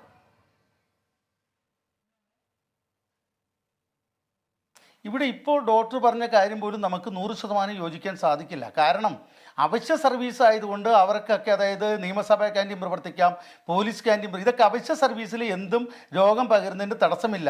കഴിഞ്ഞ ദിവസം ഗുരുവായൂർ നമ്മളൊരു കല്യാണം കണ്ടതാണ്. പണക്കാർക്ക് എന്തുമാകാം, ഉദ്യോഗസ്ഥർക്ക് എന്തുമാകാം, സാധാരണ ജനങ്ങൾക്ക് പോലും മാത്രം ഒന്നും ആകാൻ പാടില്ല. തുറസായ സ്ഥലത്ത് വെച്ച് ഭക്ഷണം കഴിച്ചാൽ ഞങ്ങൾക്കൊത്തിരി സംശയങ്ങളുണ്ട്. എന്തുകൊണ്ടാണ് ഗവൺമെൻറ് ഇങ്ങനെയുള്ള നിയമങ്ങൾ ഉദ്യോഗസ്ഥരുടെ മാത്രം കേട്ടുകൊണ്ട് നടപ്പാക്കുന്നത്? ഞങ്ങളുടെ സംശയം ദൂരീകരിക്കട്ടെ. തുറസായ സ്ഥലത്ത് വെച്ച് ഭക്ഷണം കൊടുത്തു കഴിഞ്ഞാൽ ഈ വൈറസ് വായു കൂടെ ഭക്ഷണത്തിൽ കലരില്ല എന്നെന്താണ് ഉറപ്പ്? നമ്മുടെ കാർ പാർക്കിങ്ങിൽ വെച്ച് ഭക്ഷണം കൊടുക്കാമെന്ന് പറയുന്നു. കാർ പാർക്കിങ്ങിൽ ഒരു ബസ് കൂടെ വണ്ടി ഓടുന്നു, ഒരു ബസ് വെച്ച് ഭക്ഷണം കൊടുക്കാം. പ്രായോഗിക തലത്തിൽ ഒത്തിരി ബുദ്ധിമുട്ടുള്ളതും നിലവിൽ ഭക്ഷണത്തിൻ്റെ ക്വാളിറ്റിയും അതുപോലെ തന്നെ ഒത്തിരിയേറെ ദുരന്തങ്ങൾ അനുഭവിക്കേണ്ട പാർശ്വഫലം കൊണ്ടുണ്ടാക്കുന്നതുമായ പല നിയമങ്ങളാണ് ഇപ്പോൾ ഡോക്ടർ അടക്കമുള്ളവരിവിടെ പറഞ്ഞത്. അതിനോട് നമുക്ക് യോജിക്കാൻ കഴിയില്ല. യാതൊരു സംശയവുമില്ല. ബുധനാഴ്ച ഞങ്ങൾ സെക്രട്ടേറിയറ്റ് നടക്കെ നമ്മളൊരു സത്യാഗ്രഹ സമരം തുടങ്ങുന്നുണ്ട്. ഞങ്ങൾക്ക് വേണമെങ്കിൽ കേരളത്തിലുള്ള മുഴുവൻ ഹോട്ടലുകളും അടച്ചിട്ട് പ്രതിഷേധിക്കാം. ആരോടാണ് പ്രതിഷേധിക്കുന്നത്? ഇവിടുത്തെ സമൂഹം വലിയൊരു ദുരന്തത്തെ അതിജീവിക്കുമ്പോൾ സമൂഹത്തിനോട് സമരം ചെയ്യാൻ ഞങ്ങൾ ഒരുക്കമല്ല. അതുകൊണ്ടാണ് ഞങ്ങൾ കടകൾ അടച്ചിട്ട് പ്രതിഷേധിക്കാത്തത്. ഞങ്ങൾ നേരിടുന്ന പ്രശ്നങ്ങൾ ഞങ്ങൾ ഗവൺമെൻറ്റിൻ്റെ മുമ്പിൽ ശ്രദ്ധയിൽപ്പെടുത്തിയിട്ടുണ്ട്. ഞങ്ങൾ അടച്ചിട്ടിരിക്കുന്ന ഹോട്ടലുകളിൽ വൈദ്യുതി വിച്ഛേദിക്കാനായിട്ട് പോവുകയാണ്. നോട്ടീസ് തന്നു കഴിഞ്ഞു. പലയിടത്തും വൈദ്യുതി വിച്ഛേദിച്ചു കഴിഞ്ഞു. ബാങ്കുകാർ ഞങ്ങളുടെ വീടുകൾ ജപ്തി ചെയ്യാൻ പോവുകയാണ്. ഞങ്ങൾ ഒത്തിരിയേറെ പ്രശ്നങ്ങൾ അഭിമുഖീകരിക്കുന്നുണ്ട്. ഗവൺമെൻറ് ഉദ്യോഗസ്ഥർ മാത്രം പോരാ നമ്മുടെ നാട്ടിൽ നമ്മൾ കൊടുക്കുന്ന GST, ഈ രാജ്യത്തിൻ്റെ ഏറ്റവും കൂടുതൽ വരുമാനം എന്താണ്? ഇവിടുത്തെ വ്യാപാര സമൂഹം കൊടുക്കുന്ന GST ആണ്. ആ GST കൊണ്ടാണ് ഗവൺമെൻറ് ഉദ്യോഗസ്ഥർ അടക്കമുള്ളവർക്ക് ശമ്പളം കൊടുക്കുന്നത്. അങ്ങനെയുള്ളൊരു വ്യാപാര സമൂഹത്തെ കണ്ടില്ല എന്ന് നടിക്കുമ്പോൾ കാണിച്ചു കൊടുക്കേണ്ട ചുമതല വ്യാപാര സമൂഹത്തിനുണ്ട്. ഞങ്ങൾ ഈ ബുധനാഴ്ച മുതൽ ശക്തമായ സമരത്തിലേക്ക് ഇറങ്ങിയാണ്. ശക്തമായ സമരം എന്ന് പറയുമ്പോഴും ഞങ്ങൾ പറയുന്നു, പൊതുസമൂഹത്തിനോട് ജനങ്ങളോട് സമരം ചെയ്യാൻ ഞങ്ങളില്ല. ഞങ്ങൾ സമരം ചെയ്യുന്നത് ഞങ്ങളുടെ ആവശ്യങ്ങൾ ജനങ്ങളുടെ മുമ്പിലേക്ക് അവതരിപ്പിക്കുകയും അതിന് വ്യക്തമായ രീതിയിൽ തുറന്നു കൊടുക്കുന്നതിനുള്ള സംവിധാനം ഗവൺമെൻറ് ഏർപ്പെടുത്തുന്നതിനുള്ള ആവശ്യം ഞങ്ങൾ ഗവൺമെൻറ്റിൻ്റെ മുമ്പിലേക്ക് വയ്ക്കുകയും ചെയ്യും. വ്യാഴാഴ്ച വീണ്ടും ഞങ്ങൾ മുഖ്യമന്ത്രിയെ കാണാൻ ശ്രമിക്കുന്നുണ്ട്. ഞങ്ങളുടെ ആവശ്യം ഞങ്ങൾ മുഖ്യമന്ത്രിയോട് പറയും. ഒരിക്കലും ഞങ്ങൾക്ക് സംസ്ഥാന സർക്കാരിനോടോ കേന്ദ്ര സർക്കാരിനോടോ ഞങ്ങൾക്ക് യാതൊരുവിധ പ്രതികാര നടപടികളോ അല്ലെങ്കിൽ ദേഷ്യങ്ങളോ ഇല്ല. ഇവിടുത്തെ സമൂഹത്തിലെ തന്നെയാണ് നിങ്ങളുടെ ആശങ്കകൾ തീർച്ചയായും ന്യായമായ ആശങ്കകൾ തന്നെയാണ്. ഇതിൽ ചർച്ച അവസാനിപ്പിക്കേണ്ട സമയമാകുന്നു. ഏറ്റവും ഒടുവിലായി ഡോക്ടർ സന്തോഷ്, ഇപ്പോൾ ഒരുപാട് സന്ദേശങ്ങളൊക്കെ വരുന്നുണ്ട്. അതിൽ തന്നെ പലരും ചോദിക്കുന്ന ഒരു ചോദ്യം, കൊച്ചുകുട്ടികളെ പരീക്ഷണ വസ്തുക്കളാക്കുകയാണോ സർക്കാർ ചെയ്യുന്നത് എന്നതാണ്.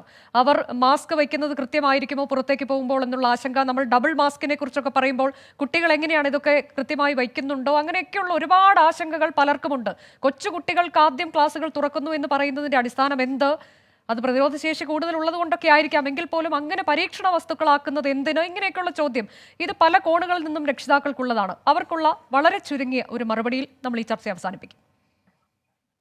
ആദ്യമായി പറയേണ്ടത്, കുട്ടികളെ വീട്ടിലിരുത്തിക്കൊണ്ട് അവർക്ക് അവശ്യം വേണ്ടുന്ന ഈ പറയുന്ന സാമൂഹ്യമായിട്ടുള്ള ഒരു അനുഭവം നൽകാതിരിക്കുന്നതാണ് നമ്മൾ ചെയ്യുന്ന ഏറ്റവും വലിയ തെറ്റ്, ഏറ്റവും വലിയ പരീക്ഷണം.